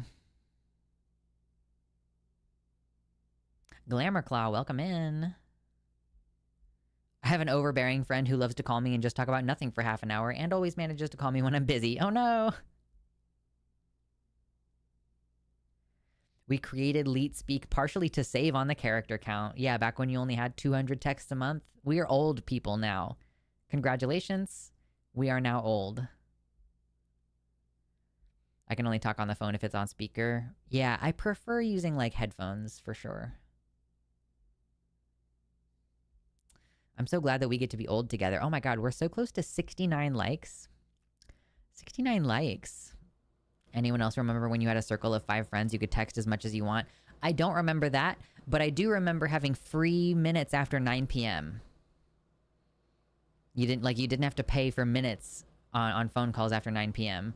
So that kind of just encouraged a lot of teenage staying up late on the phone. Leet Speak predates texting according to Gayfesh. It was more of a hacker thing at first. Okay. Did not have my first phone until I was 21. I did not have anyone to talk to. Fair enough. My partner had one of those Nokia phones that like... Oh man, let me see if I can find some pictures of it. I'm sorry, Shakespeare sent me all these links earlier and I haven't even looked at them. Honestly, it's a little bit depressing and I'm enjoying having this stupid conversation about nothing important. It's been pretty fun so far. Nokia.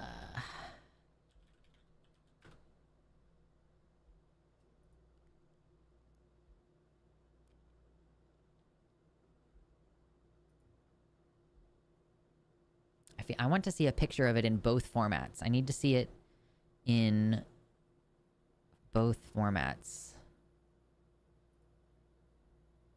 Here we go. Oh, that's a very small picture, but it's fine. We'll see. Okay. My husband, when I met him, had this phone, or one near enough to it. So it was like a regular phone, but then the keyboard part would pop up and out and over to the left. And then it would have a full keyboard on either side of the screen. This thing was fucking invincible. It was impermeable. It was so my partner, I think maybe he was wearing trip pants at the time or something. So his phone would fall out of his pocket sometimes when he was getting into his vehicle, which I think was an SUV. And he ran over this phone like several times and it still worked. Like he drove over it with an SUV more than once and it just worked forever. God, phone design used to be so extra. Listen, I think it's fun.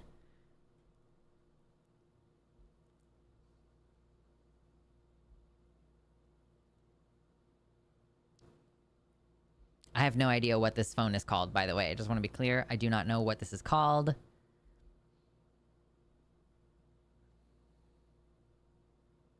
Ooh, Gayfesh has cut a little teaser for the next podcast season, which I need headphones in order to hear because my AC is blasting so loud. The problem, you know the problem with movies where you're watching a movie and the dialogue scenes are like... and then it's like... explosion. That problem is made so much worse when you have a giant air conditioner unit that's so fucking loud right in your office all the time. Nokia phone cases do not protect the phone, they protect the floor. True. Okay, let's watch the trailer for season... whatever. Season how many? Anyway, it's a new season of our podcast.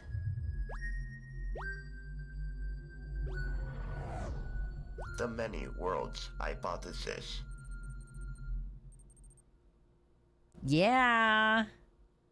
Andor season 2. Get hype. Get hype, everybody.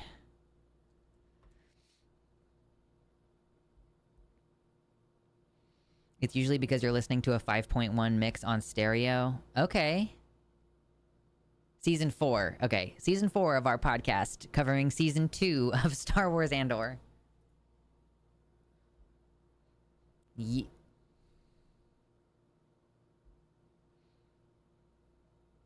retweet. Okay, it's far too late now for me to put the poll. I meant to put a poll, but it's fine. It's fine. It's fine.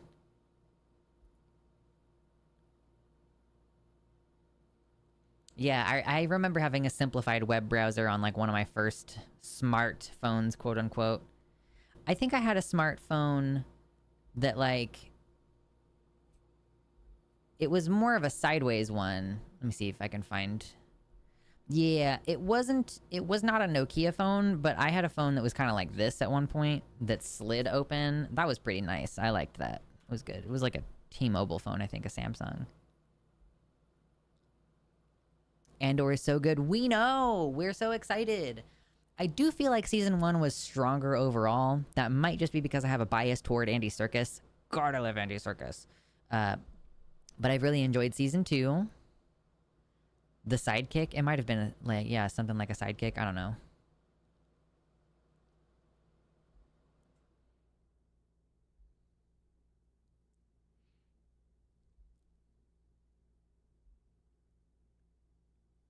Byron says one of my first smartphones was a used one with an SD card they did not wipe before reselling. Someone's nudes were on it. Exciting. Oh my gosh. Thank you, Sophie. Honestly, I got some like goth clothes on Amazon and I'm just like, yeah, living my truth. And then I modified this. I cut part of the shirt off to make it look better.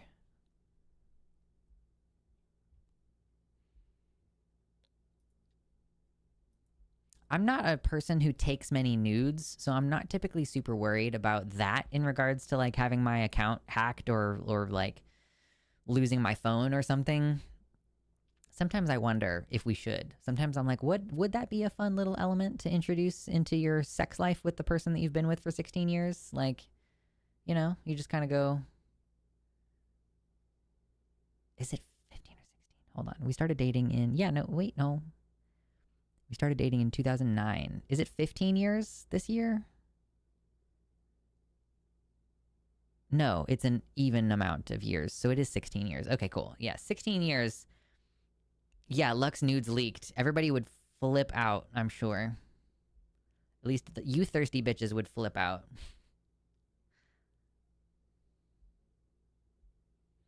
I like having a locked folder for porn. Yeah, true. Yeah.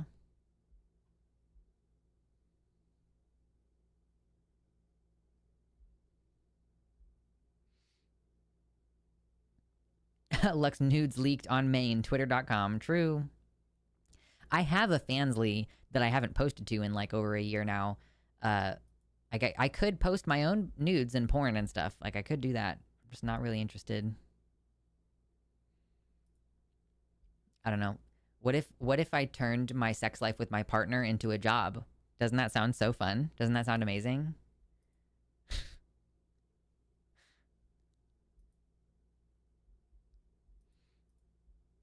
Okay, I need to get some more water. Oh my god, suddenly we're at 75 likes. That's amazing. Thank you so much for everybody hanging out.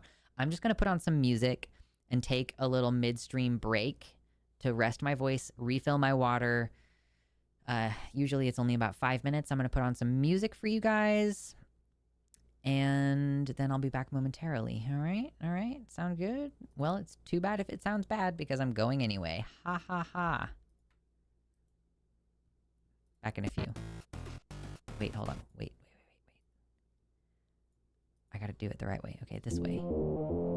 There we go.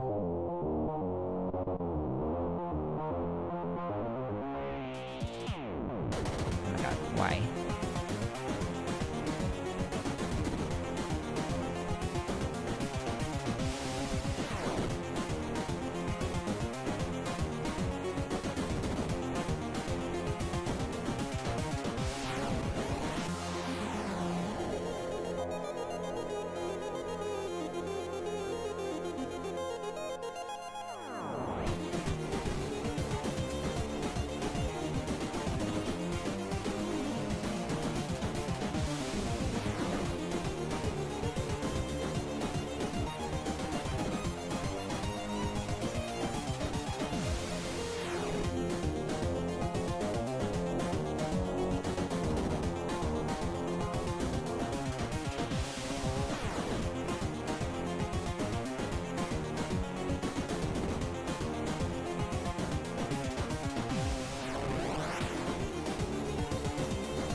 I'm coming back early. Hello. The music was still playing, but I wasn't about to let that 3-minute song finish. Hi, I'm back. Welcome to me being back. Hi. Oh my gosh. So many people in chat right now. Sorry if you're human. Couldn't be me. True.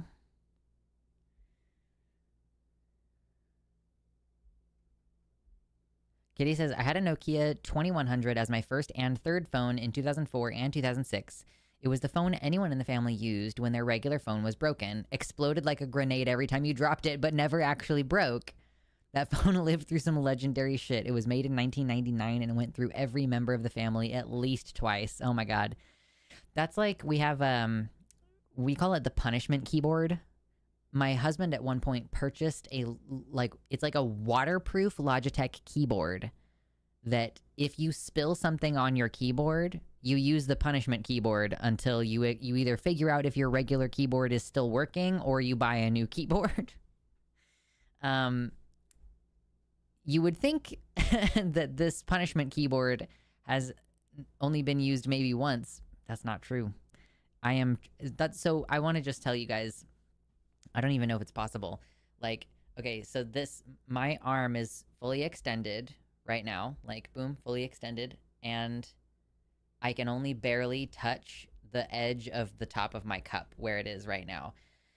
This is my streaming spot. When I'm on my computer just regularly, I'm a little bit closer, but it's like at the far edge of my reach. So we try to be, for a while I had a rule where I was not allowed to keep a glass of water or any kind of liquid at my desk. And now it's like, okay, if it's way the fuck over there, it's allowed.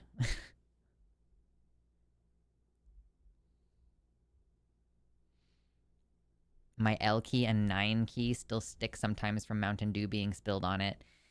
Oh, man.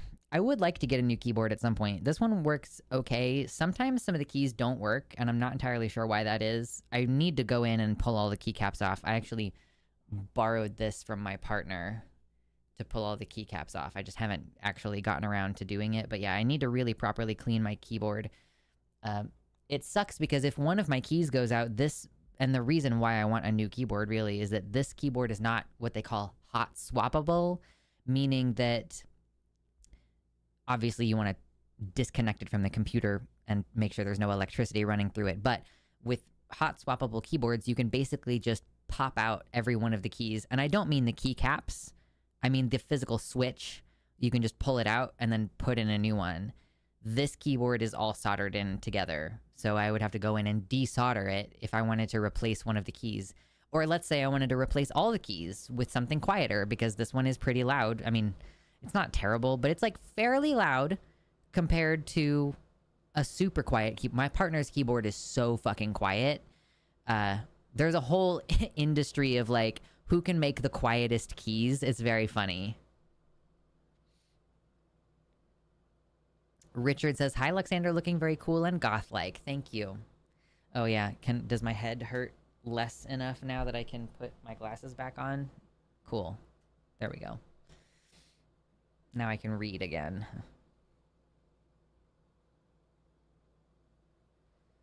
It is a good idea to take keys off the keyboard and clean with alcohol every once in a while, but it does get more horrifying if you wait longer.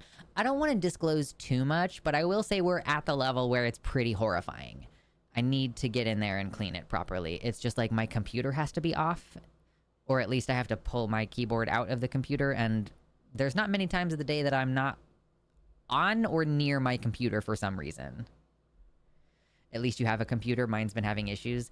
It's not really optional for me to not have a computer. Last year, my computer did something funky and it wouldn't turn on, and we literally just used what we had of our savings to buy me a brand new motherboard and processor because it was just not optional.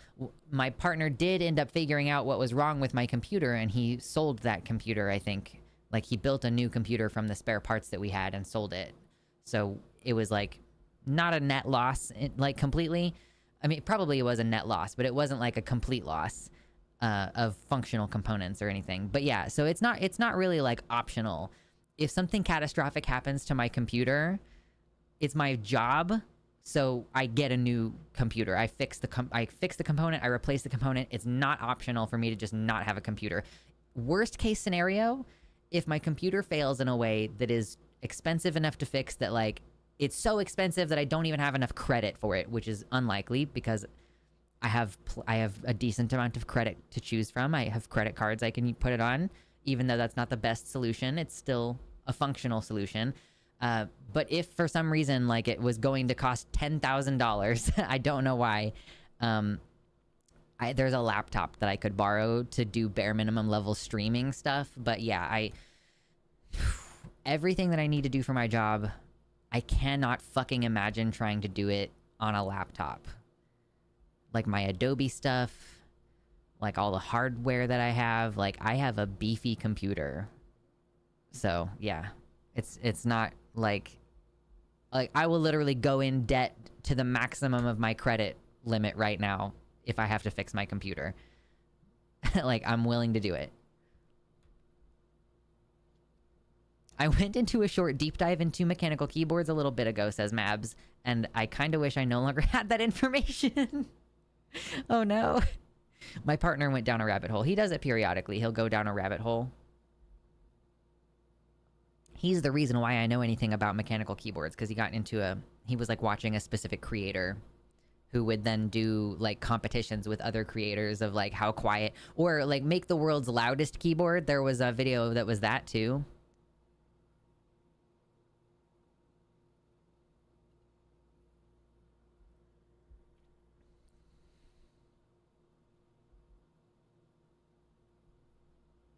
Having an animal who sheds and not washing your hands before using a keyboard is a science experiment for a keyboard. Yeah, maybe that's the problem. Maybe I just have so much cat hair in there. I low-key want to get one of those typewriter mechanical keyboards. Ooh, are they loud like a typewriter? Like, is it like... is loud on purpose? I agree, modular tech is very cool. Yeah, those are... I have a list right now. Maybe I'll share this with you guys. Right now on my desk, I have sitting a list, a wish list. It's called a wish list of questionable practicality. There are some things that I have written on this list that are actually practical things that I maybe even capital N need to get, but I'll just go through some of the less practical ones first, just so you can get a vibe of if I have enough money, these are things that I would like to gradually get, but are not immediate things. Okay, a nice cutting board. I would really love to have a beautiful, high-quality cutting board. Let me see if I can find a visual of kind of... Oh my god, Jesus, stop it. Of what I mean. Ah! Let's go to the Nokia tab and get rid of that.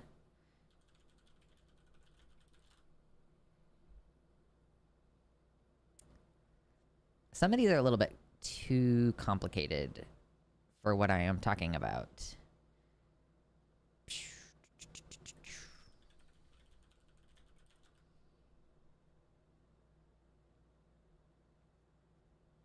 Why do all of these suck so much? None of these are what I am thinking of. Maybe because what I am thinking of is like a cutting board that someone would make from scrap wood, whereas these are all more planned. Let me just pick a picture and I'll fucking open one. Okay, this is kind of in the ballpark of what I'm talking about when I say I want a really nice cutting board. I want a large cutting board.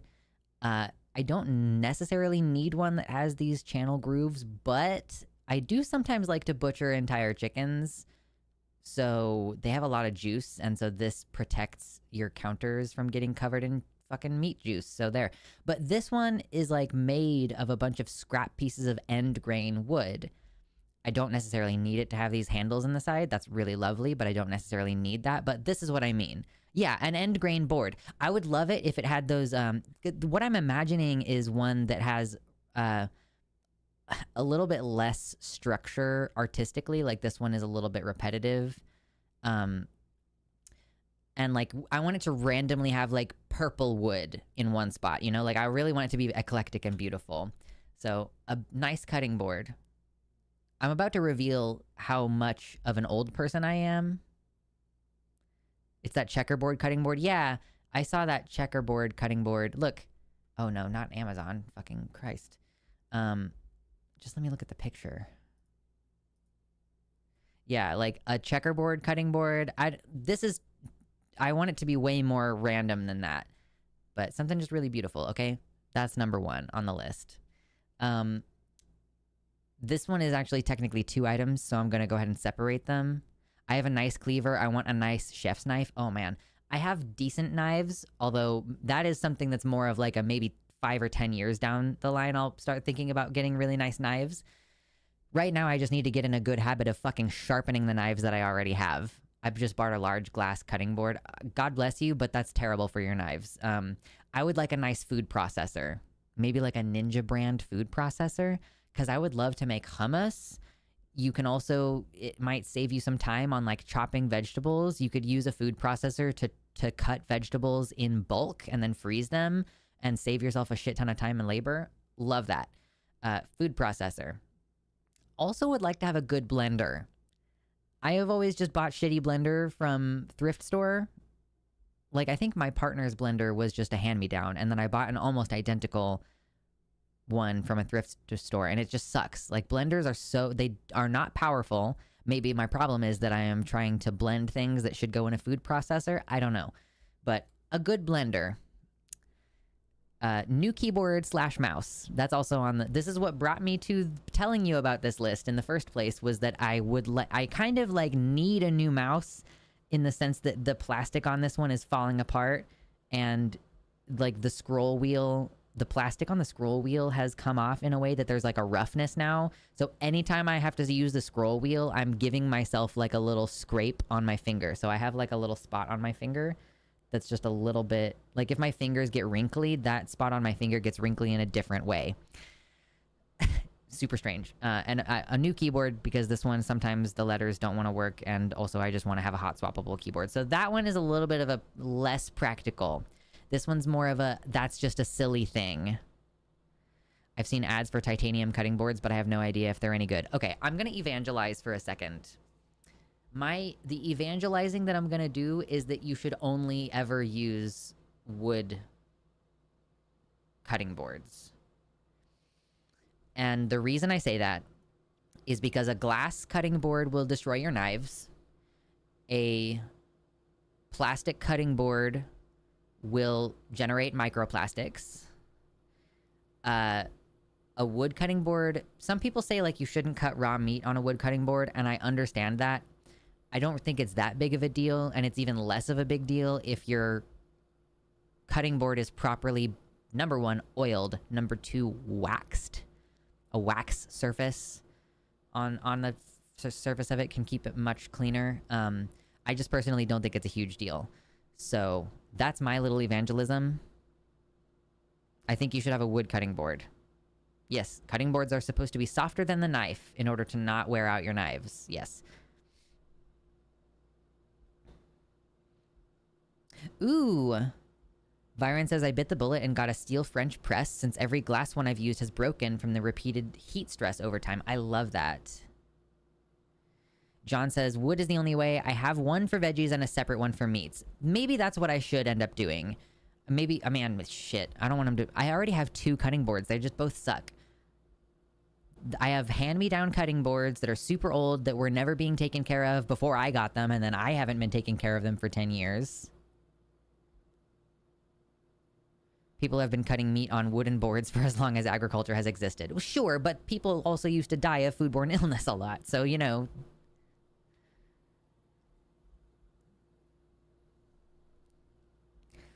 Byron says, I will mention that even a non-oiled, non-waxed cutting board is moisture absorbent, so they are surprisingly good at resisting microbial growth, especially if you do clean them after using them. Yeah, for sure.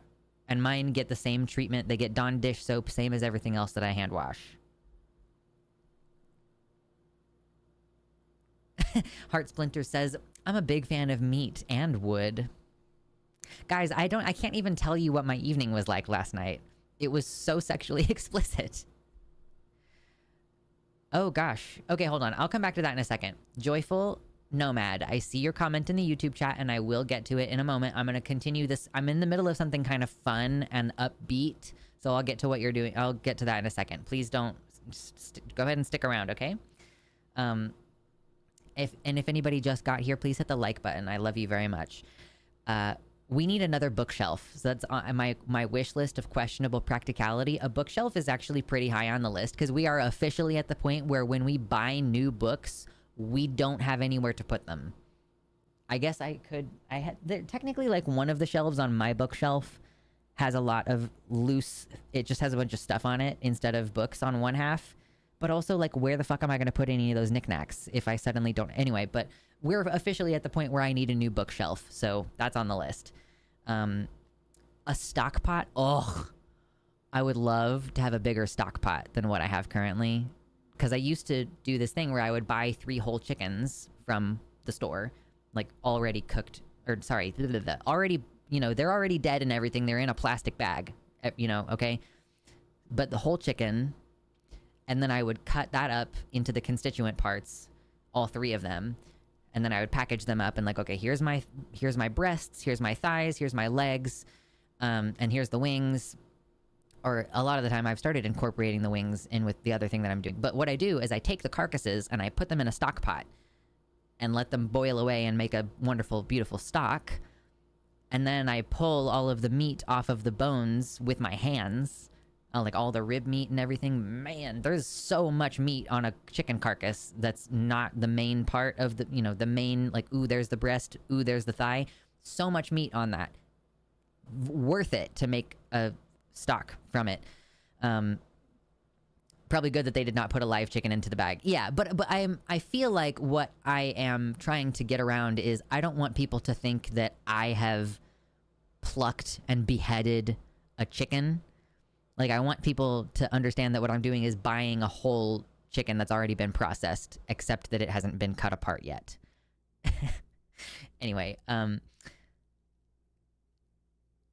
so that's part of why I want a nicer cutting board, because a cutting board is going to enable me to more easily not get a bunch of disgusting shit all over my countertops. And then a bigger stock pot, because the stock pot that I have now, I'm sitting there like literally breaking the bones of the chicken by like shoving it down in there with something heavy. Like sometimes I'll literally get my meat tenderizer and just like because it won't fit. All 3 chicken carcasses won't fit in there otherwise. Anyway, so a nice stock pot. Wireless headphones is more of an accessibility need for me. Noise canceling wireless headphones. A dash cam for my car would be great. A new phone would be cool. Not something that is entirely necessary, but like it would be nice to have a new phone, especially if I'm going to make content on my phone, which my phone is the best option if I want to make shorts content. It would be nice to have a new phone, but who knows? A safety razor, just because it will be cheaper for the lifetime of having a safety razor rather than buying regular razors. I need new glasses.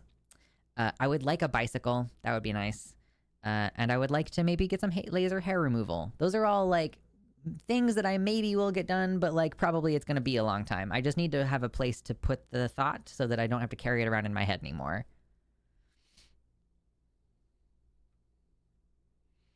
I've done whole chicken pho stock a couple times. Ooh! What's wrong with your current phone? Nothing's wrong with it. It's just old. And it doesn't have a great camera. Like, you know, I would prefer a nicer quality camera on my phone.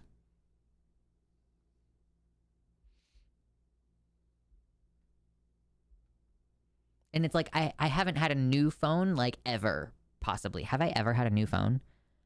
I think every single phone I have ever gotten has either been a hand-me-down from someone I know, or I purchased it used. Like, you know, you buy an unlocked phone on eBay or something. I think that that's genuinely, like, I've never, ever, ever had a new phone. Yeah, you should get glasses if you need them. Because here's a fun thing that I learned recently. I had this assumption that vision is like a use it or lose it kind of thing. The YNAB people, the you need a budget people call that a wish farm. A wish farm? I need to look up what that means because I don't know what that means. But yo, so if you are struggling to see and your eyes are like struggling to keep things in focus, that will actually worsen your vision quicker. So that's part of why these glasses do not fit my face. Like they hurt my head. Like I don't even know. Like maybe I can try to show you. I don't know if you'll be able to see it though. There's a line in my head from these squeezing my head. You know, like it's literally like I can feel an indent in my head. So that's why I wasn't wearing them, but I'm trying to wear them in small doses, especially at my computer, which is where I'm supposed to use them to address the fact that I am farsighted. But you need to like, I'm trying to wear them as much as I can tolerate wearing them in order to save my eyes. And then I'll get new glasses soon, and they will fit correctly.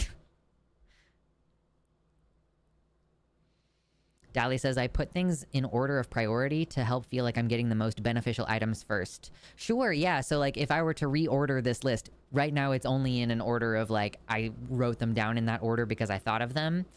These are, I guess, like, wireless headphones would be one of the first practical things that I would get. You know, like, let me get some wireless headphones because I would use those all the time.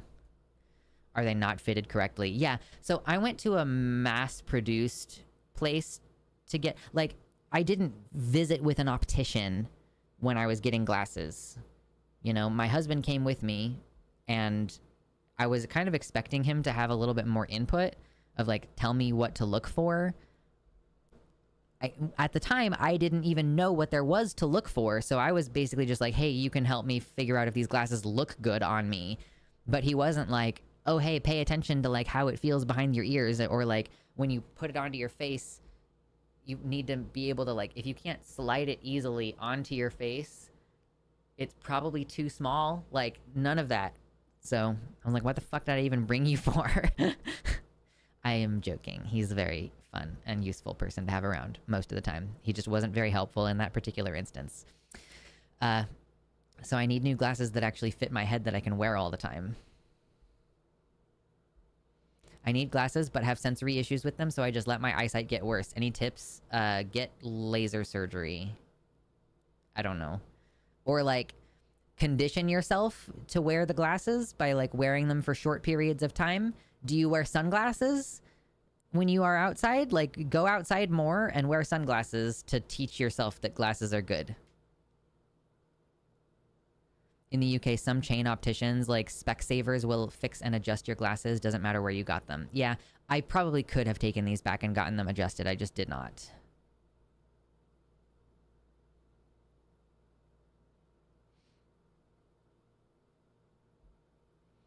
I have worn glasses for 23 years and do not have dents behind my ear because I keep them super loose and just got good at catching them. True.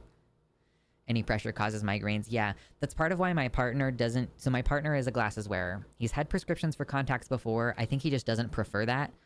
I don't really know why, actually. That's a great question. Maybe it's just, like, less expensive or maybe more convenient to just buy glasses once a year or once every couple years. I don't know. Anyway, he can't wear headphones over his ears for very long. So, because they smush right in front of his head, I think, is the problem. Like, in front of his ears here. And it gives him headaches. A wish farm is a list of items you desire that, quote, go along with your budget goals. Okay. Interesting.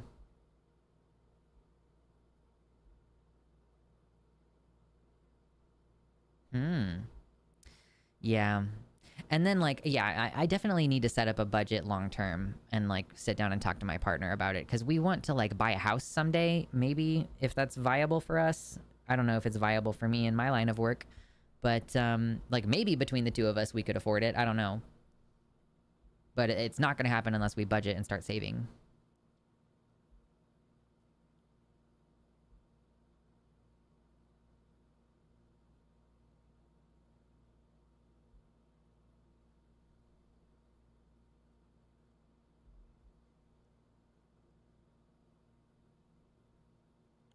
Kitty says, I crowdfunded some headphones 5 years ago, and I received them... Hold on. I received them this past year, Because of cost rises and stuff, they are now one of the most valuable single items I own.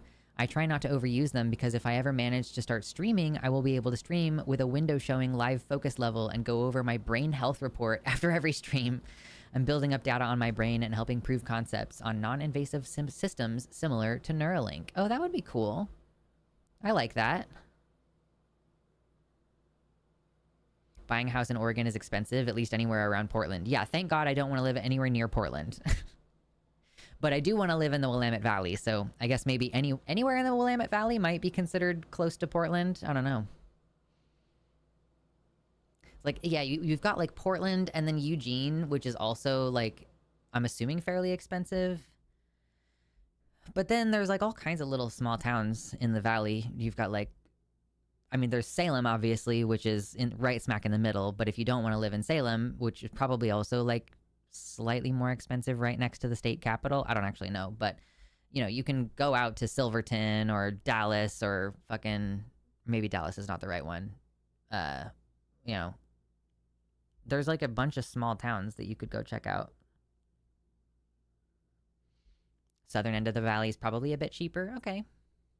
Eugene is where I'm looking at. Listen, Eugene is great because Eugene has a bunch of queer people there. Like, it's the second most queer city in Oregon, and it doesn't have, as far as I understand, don't quote me on this, but my understanding is that there is a little bit of a neo-Nazi problem in the city of Portland that is not as present in the city of Eugene. Don't quote me on that, but as far as I understand, Eugene's pretty lit. Don't move to Bend. No shit. Oh my God. I do love the idea. I think Bend, Oregon is where the last Blockbuster is. And I think right now the last Blockbuster is an Airbnb. I think that you can book an Airbnb there and like stay the night and like watch movies from the Blockbuster. I am a little bit interested in doing that. I just think it would be fun. I'm just in this time of my life right now where I do actually feel like going on vacation could be fun because there's lots of very cool places very close to where I live that I could go. It's like, oh, let's go stay at that like log cabin in the mountains or something. I don't know. It sounds fun. I want to go to Willamette for my MFA/MA. Willamette University? Nice. There's lots of great colleges up here too.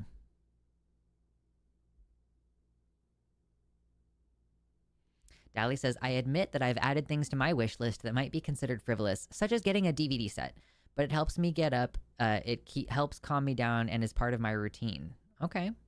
Because like physical copy means you have it always. Sure. Especially in this day and age where you never know if a company is just going to capriciously take something off of their streaming platform and then it's no longer available anywhere. Yo ho, pirate's life for me. Are there bears in Oregon? Absolutely. There are bears in Oregon. Remember when I went camping by myself a couple years ago and everyone was like, watch out for bears. And I was like, there ain't no bears in Kansas. There are definitely bears up here. Yeah, there's so much wonderful wildlife. That's part of the great thing about living in the mountains and in the forests.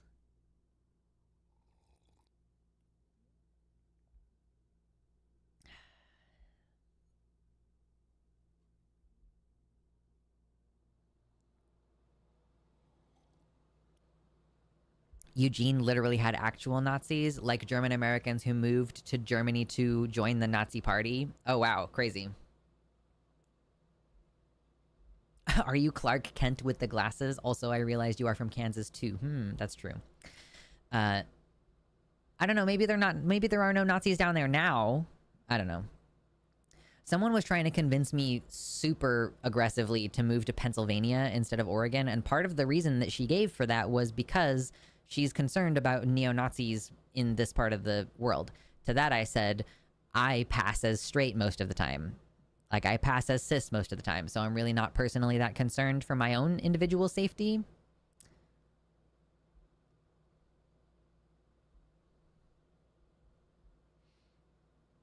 I want to see a wild bear so bad. You shouldn't want that. I feel like you shouldn't want that. It's a very scary experience to see a wild bear. Like, I've never seen one. I want to be clear. I'm not speaking from personal experience. I am speaking as a person who really wants to become a hiker. Yeah. We've got bears up here. We've got mountain lions up here. We have wolves up here. To a lesser danger degree, we also have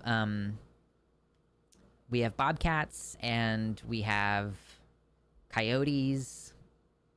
Black bears are fine. Yeah, black bears, they're mostly chill, but like I still would be like spooked if I saw one I would be like, whoa. But I also, if I go hiking, I'm probably gonna bring this. This is designed to prevent wild animal encounters. Like, it's designed to where, like, even if I'm not speaking, if I'm just like walking along, this is so loud that I don't think any animal is gonna stick around with me walking up the trail. We see turkeys around me, and they're stupidly aggressive. I don't need actual predators. Oh my gosh, June.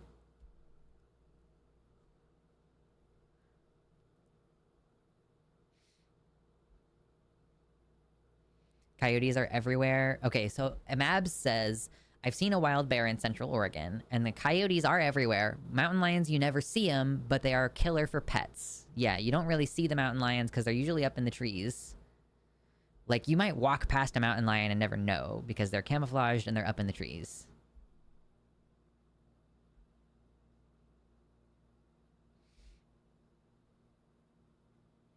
Byron says, we saw a wild grizzly near the road right after entering Yellowstone on our honeymoon. It was not a safe distance away from us if we weren't in the car. Yeah. Ooh, that's so fun. I mean, you know, fun, relatively speaking. Actual Goth says, I'm going to bed. Go to bed, you Briton, you European person, whoever, whatever country it is. Go to bed. Night-night. But yeah, of course, like, seeing a grizzly from within your car, still a scary experience. A little bit less of a scary experience. It also depends on what time of year it is. You do not want to run into a bear in the spring. Oh my god, you do not want to run into a bear in the spring. When they're just coming out of hibernation and they're like, I haven't eaten in 3 months. No.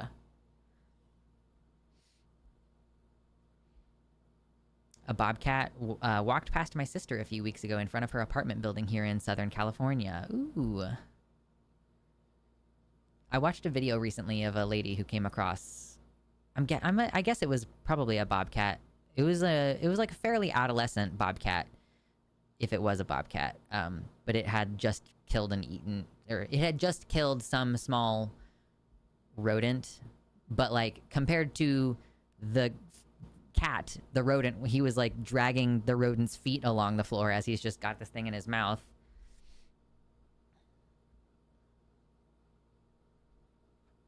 Like, a lady ran into this bobcat on the trail and she was like, oh, let me just step to the side and you can walk past me. you clearly have somewhere to go.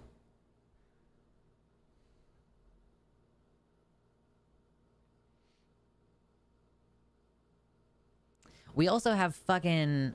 Like, I know that we were talking about dangerous animals a minute ago, but, like, aside from that, if you just look through, like, the hunting guide, I bought, like, or maybe it was free to give away. So I have an Oregon hunting guide, and I don't know why. I guess I assumed that pronghorns were not native to here. Like, I think of, like, a pronghorn, and I, for some reason, think of Africa, but we have pronghorns here. Bobcats have the right-of-way, that's true.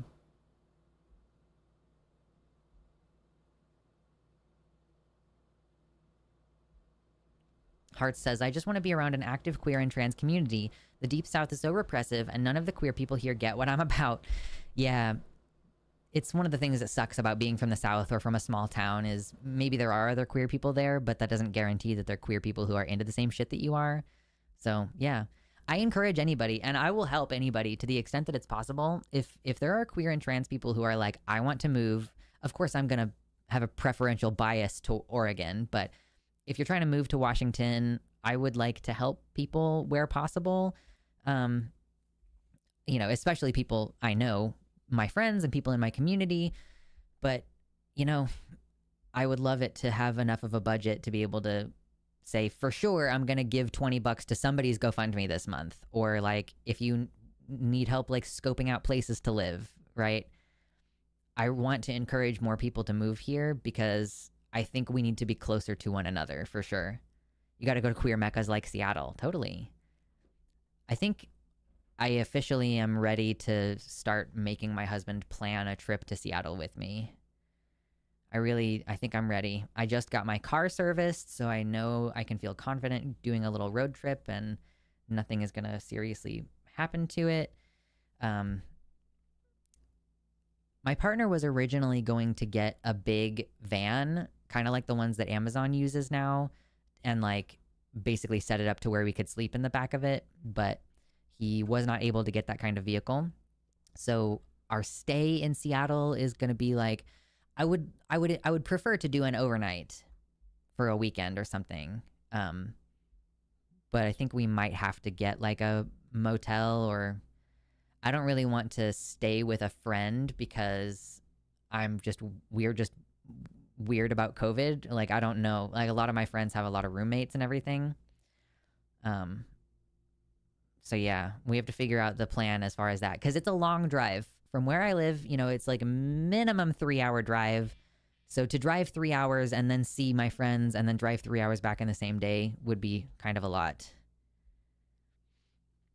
I know a great pho place with outdoor seating. That's awesome. I love that. I'm excited. And Dizzy was telling me about all these different botanical gardens, and Silent has shown me pictures of really beautiful places in Seattle, and I'm just like, dang, there's so much cool stuff to see. And also my husband's granddad lives in Seattle, and we need to make plans to see him because he's getting old and his mind is starting to go, and I want him to know, I want him to be best friends with me so that he'll leave me his cool guns.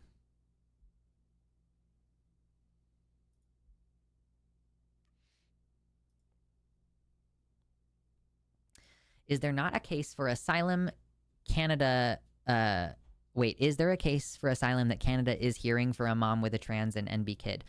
I don't know, but I think generally speaking, so this is how I understand it with regards to applying for asylum in Canada, is so long as there are safe places in the United States, Canada does not typically accept asylum applications from LGBTQ people in the United States. Like, you know, if you live in California or you move to California, California will still guarantee your health care or whatever. Like, maybe Oregon is a better example. Like, your health care will be guaranteed, and it's an asylum, or not an asylum, shit. It's a sanctuary state, so it's declared itself a safe state. They will refuse to extradite you to another state, that kind of thing. So long as there are safe places like that in the United States, generally Canada does not consider asylum applications from LGBTQ Americans. I would be curious to see what level of federal overreach would require, I mean, at least would morally require Canada to start accepting asylum applications from Americans. But typically, LGBTQ asylum application will be more likely to be accepted from a place where it's like, oh, the whole country is fucked. It's like Malaysia or like something like that.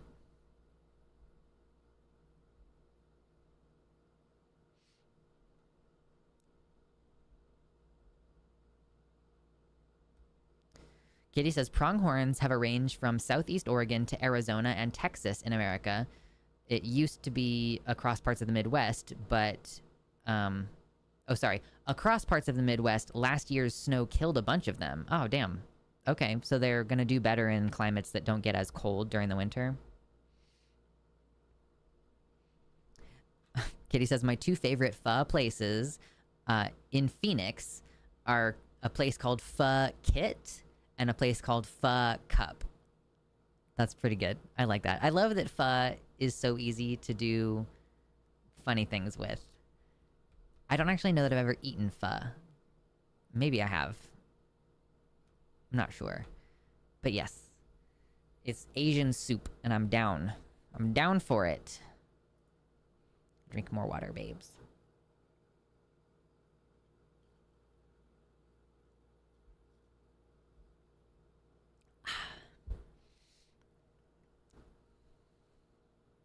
I used to eat at a place called What the Pho. Nice. Nice.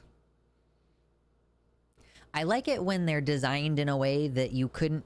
If you had a YouTube channel that was more clean than mine, you know, Good Mythical Morning, for example, you know, like one where you're really trying to avoid dropping the F-bomb for the sake of your monetization and sponsorships. I like when it's something that would mess those channels up. Noodles with broth in a big-ass bowl. Oh, maybe I have had that before.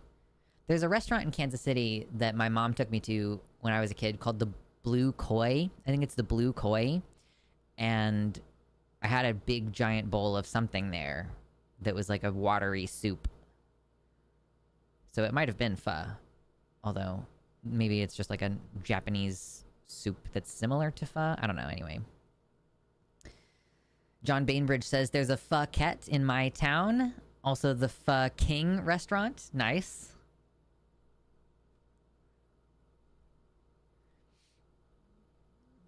That's awesome. We've devolved fully into talking about food again. Drea throwing down and saying that ramen is better than pho, but both are good. Ooh. Listen, I don't know, man. Like ramen, oh man, ramen. A lot of the time with ramen, if you buy it at a place that actually sells ramen, like they're cooking it properly, it has that wonderful egg, that like the half of the egg that has been soaking in like mirin and soy sauce. That stuff's delicious. I love that. I'm not even hungry. I just love food so much that it's one of those things that I can talk about for a long period of time.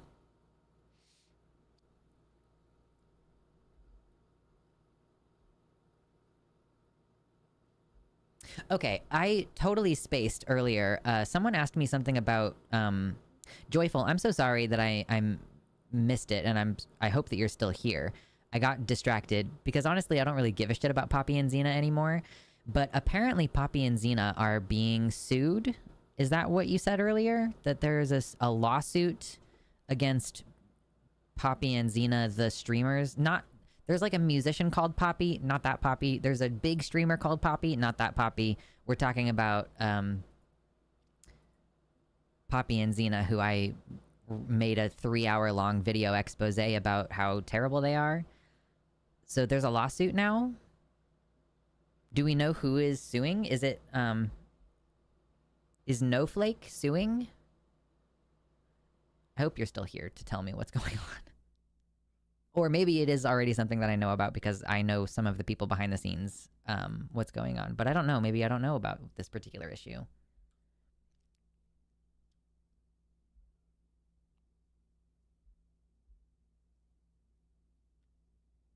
Snowflake is suing. Okay, for defamation, I must assume?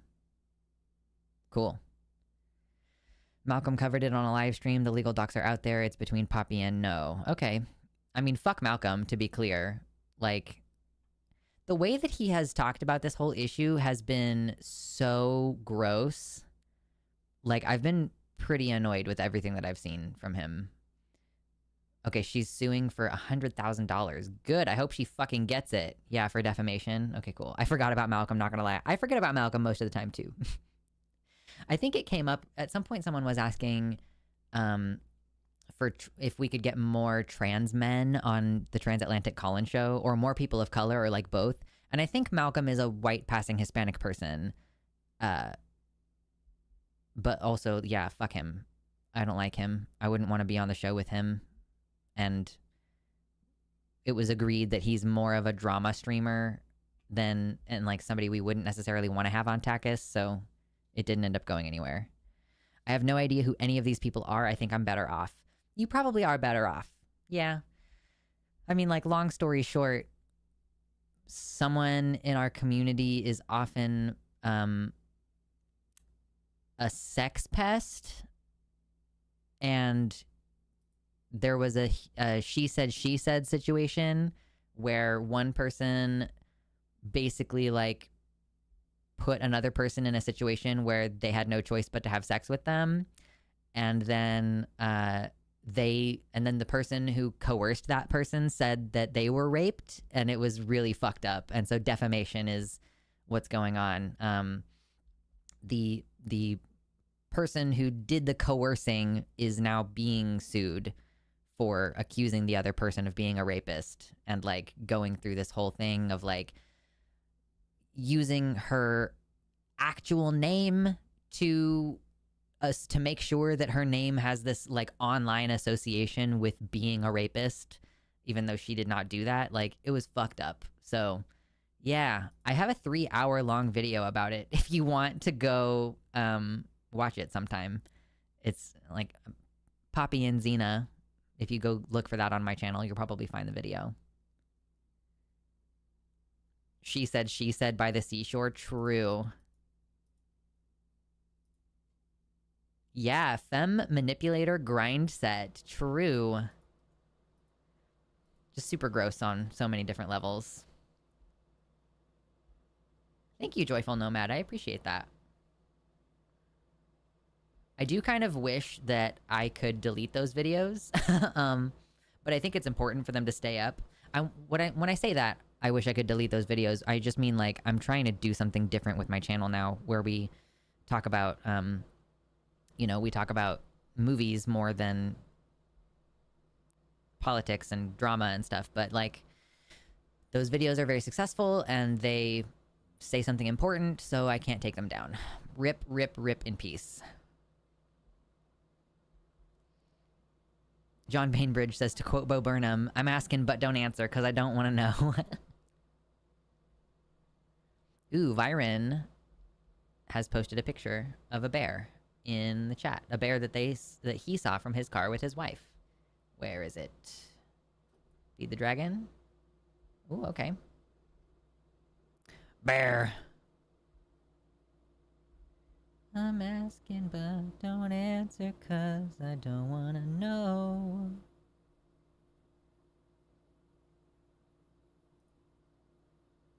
I thought it'd be over by now.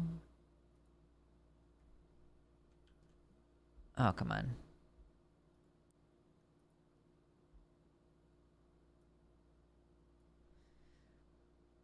Okay, this is how close the bear was to Viren and his wife in the car. That's a close bear. That's a very... Whoa, ow, my wrist just started hurting very badly for no reason. Ow.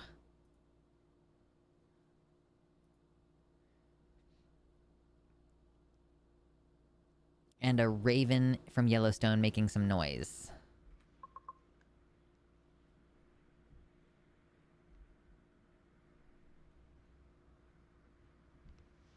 I don't think I can hear him.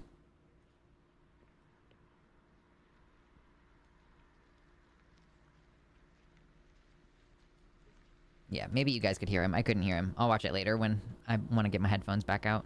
Are you gonna see Superman? Yo! So you know what? I don't have any plans to go to the movie theater to see it, but I'm sure that I will see it when it becomes available on streaming. Because I've heard a lot of great things about it.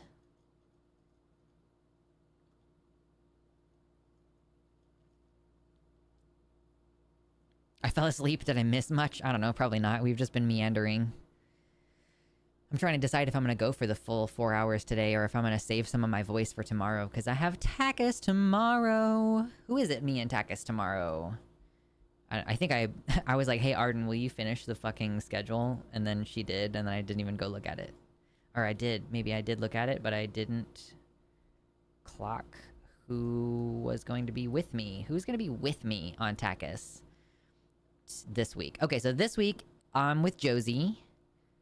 Although we are going to have a different producer, so it might be a little bit weird. I might have to, like, make sure I show up early to, like, go through some stuff with the producer to make sure that they know how to do the things. But yes, it's going to be me and Josie tomorrow, and then it will be Arden and myself the following, and then on July 31st, you'll have Josie and Ben. I don't have any immediate plans to get on any of the other shows again. Like, I just got to be on the Hang Up, on July 2nd, but I don't have any immediate plans to try to worm my way onto any of the other shows. But we'll see. We'll see what happens in August. So that's the plan for the rest of July. Superman? More like Adolf Hitler, true. I've heard that about Superman. Yeah, We had the podcast we recorded this week, and Gayfesh and Demon Mama both said that it's a good movie, and I keep hearing about good stuff online. So, hi, Mr. Baby. Hi. Are you Mr. Baby? He's a good boy. Non-Arden producer for Takis. Weird. Yeah. Usually it's Jimmy. If somebody has to step in, it's usually Jimmy. Hi, baby. Hello, Mr. Baby. Meow. Yeah, you are a good boy. Yeah.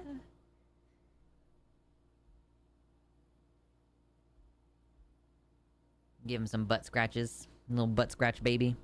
Butt scratch baby. I get so behind in the Takis chat. It's always so active, and I get wrecked by slow mode. Yeah. It's tough.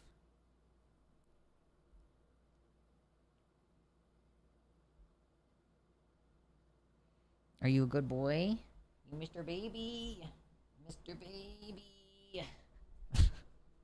I'm like rubbing his butt with my foot, and then he's like getting further and further away, and I'm like trying to still reach him. Are you a weird guy?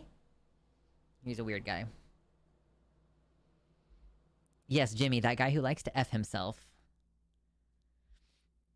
Maybe I should just tell him to fuck himself randomly sometime and be like, this is me telling you I love you and I'm thinking about you. I like the fact that the right wing is surprised that a movie about an immigrant is actually about an immigrant. What? Yeah, that's crazy. Wasn't there some guy who was bitching about the messaging in the new Superman, but he was a guy who has played Superman in a TV show, and during one of the episodes of that TV show, it was literally brought up that Superman needed to have a green card? Like, people have forgotten their roots.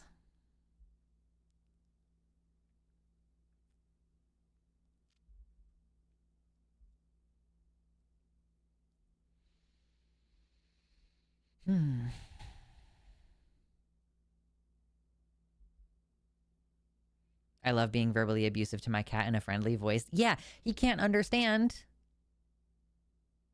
He can't understand the English. So I just, I'm like, aren't you a... Oh, wow, look at you staring directly at me. Aren't you a big fatty fat boy? It's funny because when I call him a fatty, I always mean it, like, in a good way. Because I know that some people, like, obviously use fat as a pejorative. Like, to me, in this time in my life, fat is something that's, like, literally completely value neutral, or I'm using it with my cat and telling him how much I love him. Dean Cain, who played Superman but has been a conservative idiot for a while now. Is he the guy from Smallville? I was seeing a screenshot that I thought was not from Smallville. No, Smallville is led by Tom Welling. That's a different guy. So Dean Cain is a different guy. Okay, cool. We figured it out. Oh my god, my throat is so... Oh, you know what? That makes sense.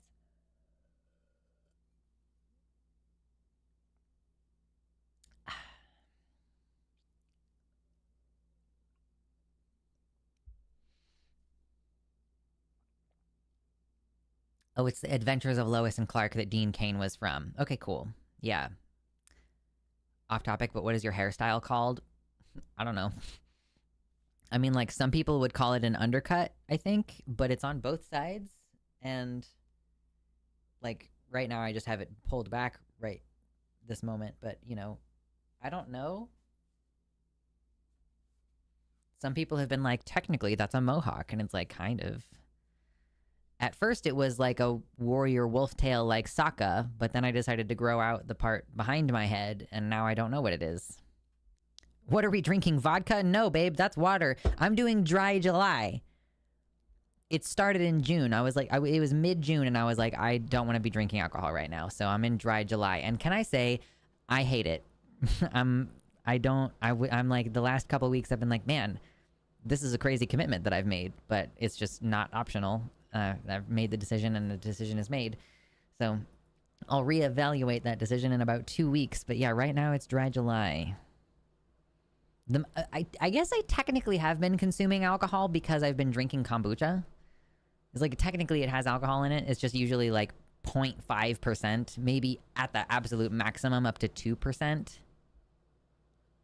Your liver thanks you. Yeah, you know what else thanks me? My skin. Chronic dehydration through POTS. Dry July, I didn't even know that was a thing. It's not. I made it a thing. Everybody's always like, ooh, dry January, dry January. I'm gonna do this whole thing. It's part of my New Year's resolutions. And listen, sometimes you need a reality check mid-year. It's true. Dry July. You can even do dry December. You can make sure to get the zh out of it. Dry December. Any time of the year, you need come up with a cute little sober September. Listen, any time of the year that you need a reality check, put a little fun little name on it, you know? Apparently Dean Cain was also on Supergirl, but was fired for being a Nazi. Cool. Call it a dire wolf tale. True. That is basically a mohawk just let down. Okay. This is maybe just my personal evaluation, but I feel like a mohawk cannot be more than like maybe 3 inches wide. Like I just feel like there's an implication with that haircut that's like it can only be, what am I doing? It can only be about this big at the absolute maximum. And then it goes back, you know? That's my feeling.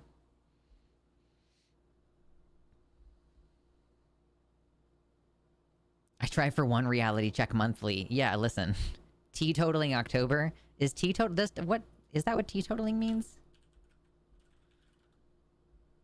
Oh yeah, it means practically sorry, it means completely abstaining from alcohol. Teetotaling. A teetotaler. Okay. Teetotaling October. Octotaling? Tea-Toctober?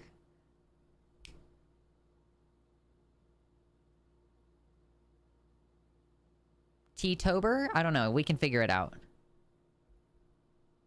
I'm checking Dean Cain's IMDb and it's just a slew of low-budget Christian films. Love that.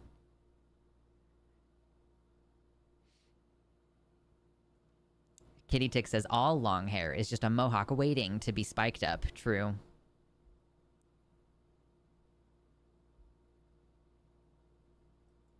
I was curious because I'm going to be getting my haircut next week-ish, and I wanted to know what to call it. Basically, if I was trying to communicate this to a barber, which I cut my own hair, but if I was trying to communicate this to a barber, I would be like, yeah, I kind of want an undercut, but I want it on both sides. And also, I don't know, like an undercut maybe only typically applies to the side of the head, but mine comes all the way back to my neck. So then my hair comes down to a little V point right here. So I don't know. If you want to call it like a double undercut and maybe see if your hairstylist understands what you're saying from that point. Be like, does it make sense if I say I want like a double undercut, but I want to keep the length on top? Like that's what I would say to a... I love how I'm giving you advice on how to steal my haircut. Oh God. Speaking of mohawks, remember Got to Be Glued? Is that a product? Isn't that like an insanely strong product?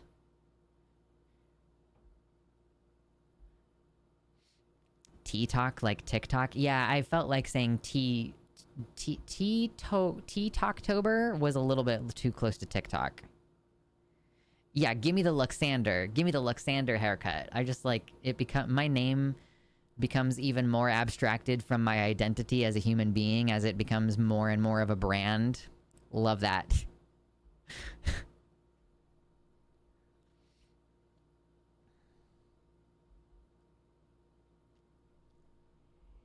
Yeah, Dean Cain was Superman and also played Supergirl's adoptive dad in an episode of the CW show. Okay.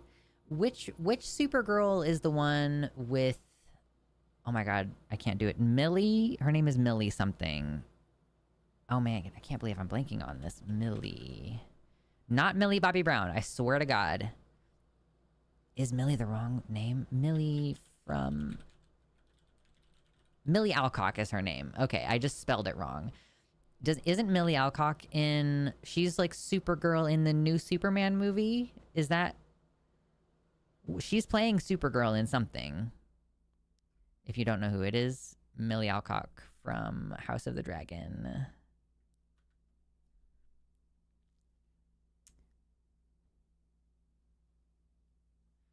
Got to be glued. Yes. Okay. It's for spiking your hair. That's what I thought.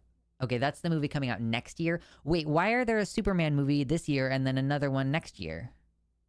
Oh, okay. You're saying that there's a Supergirl movie coming out next year, and she did have a cameo in the Superman movie that just came out. That's what I'm understanding. Okay. Okay, cool. Is she having an American accent? Does she have an American accent? James Gunn. Cool. Little Supergirl movie poster. Okay, weirdo, bye.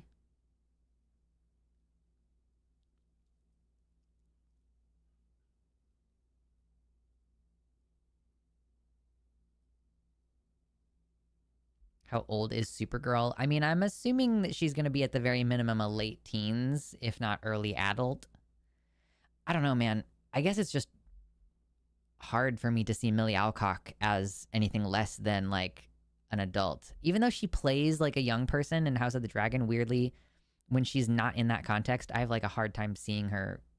It's, like, weird to me that she does pull off a convincing teenager in House of the Dragon. She's an adult in the movie? Okay. We mean woman, but infantilize her. Listen, it's got fewer syllables.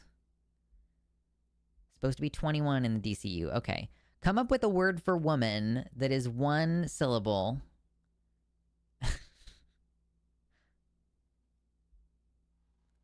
really should watch Superman before the whole thing gets spoiled.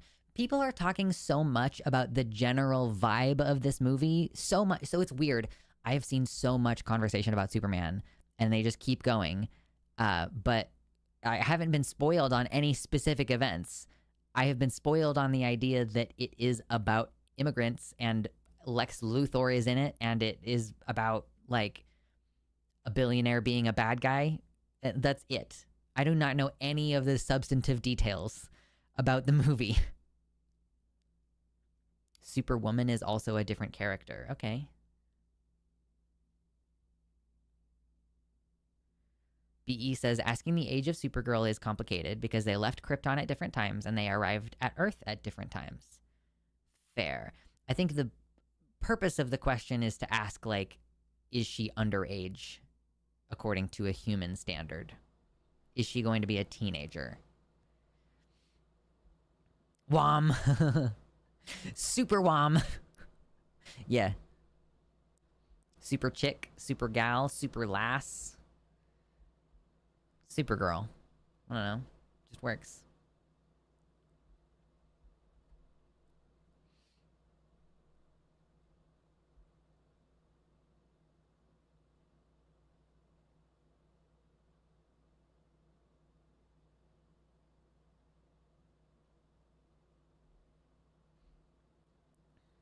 Super whammin'.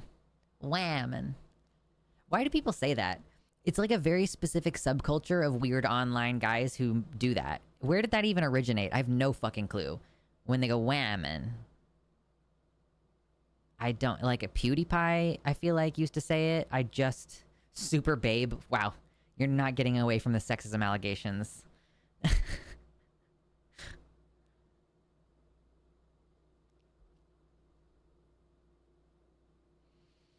I like the vibe they're going for with the DCU Supergirl. She's messy, and I think it's going to be because she actually remembers Krypton and saw it die, so she's dealing with that trauma by going to planets with red suns so she can get drunk. Fair. Okay, that's fun.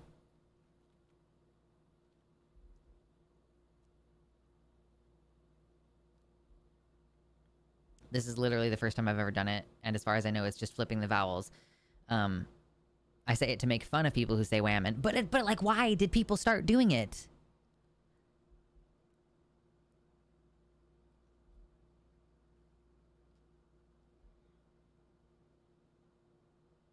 My cat is screaming right now.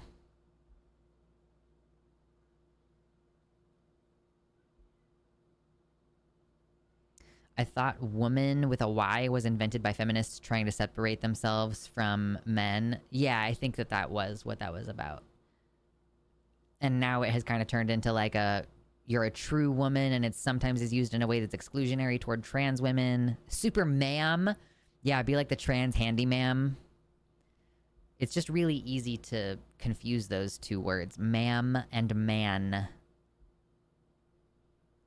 Yeah, Kidda screams. He screams. He is the void, and he will scream back. That's what he's good at. How have we had like 50 viewers earlier, and it has dropped down precipitously to 27. Although 2 people just came in, so hi. The whammon thing is just sexism, making fun of people for caring about equal rights. That's kind of the impression that I always got about it.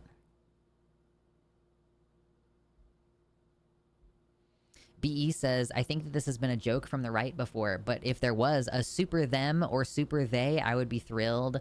A super they character that everyone just finds incredibly hot. That would be fun.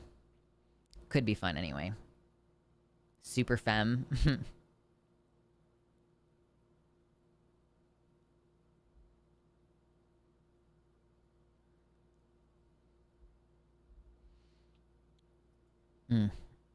Oh my goodness.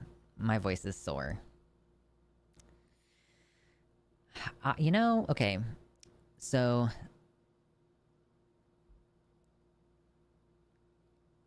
I think on account of how I spent my evening yesterday and the fact that I have Takis tomorrow, I should probably get off stream and rest my voice for the rest of the night.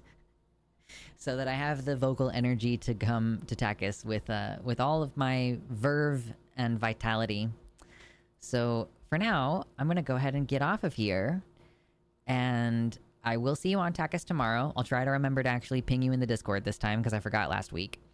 And I will also be planning to see you on Sunday for the regular stream.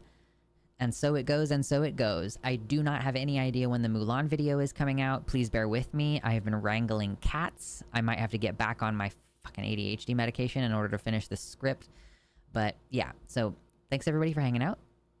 You're very great. And I hope that you have a good rest of your day. And you join us for tomorrow on Takis. Okay, bye.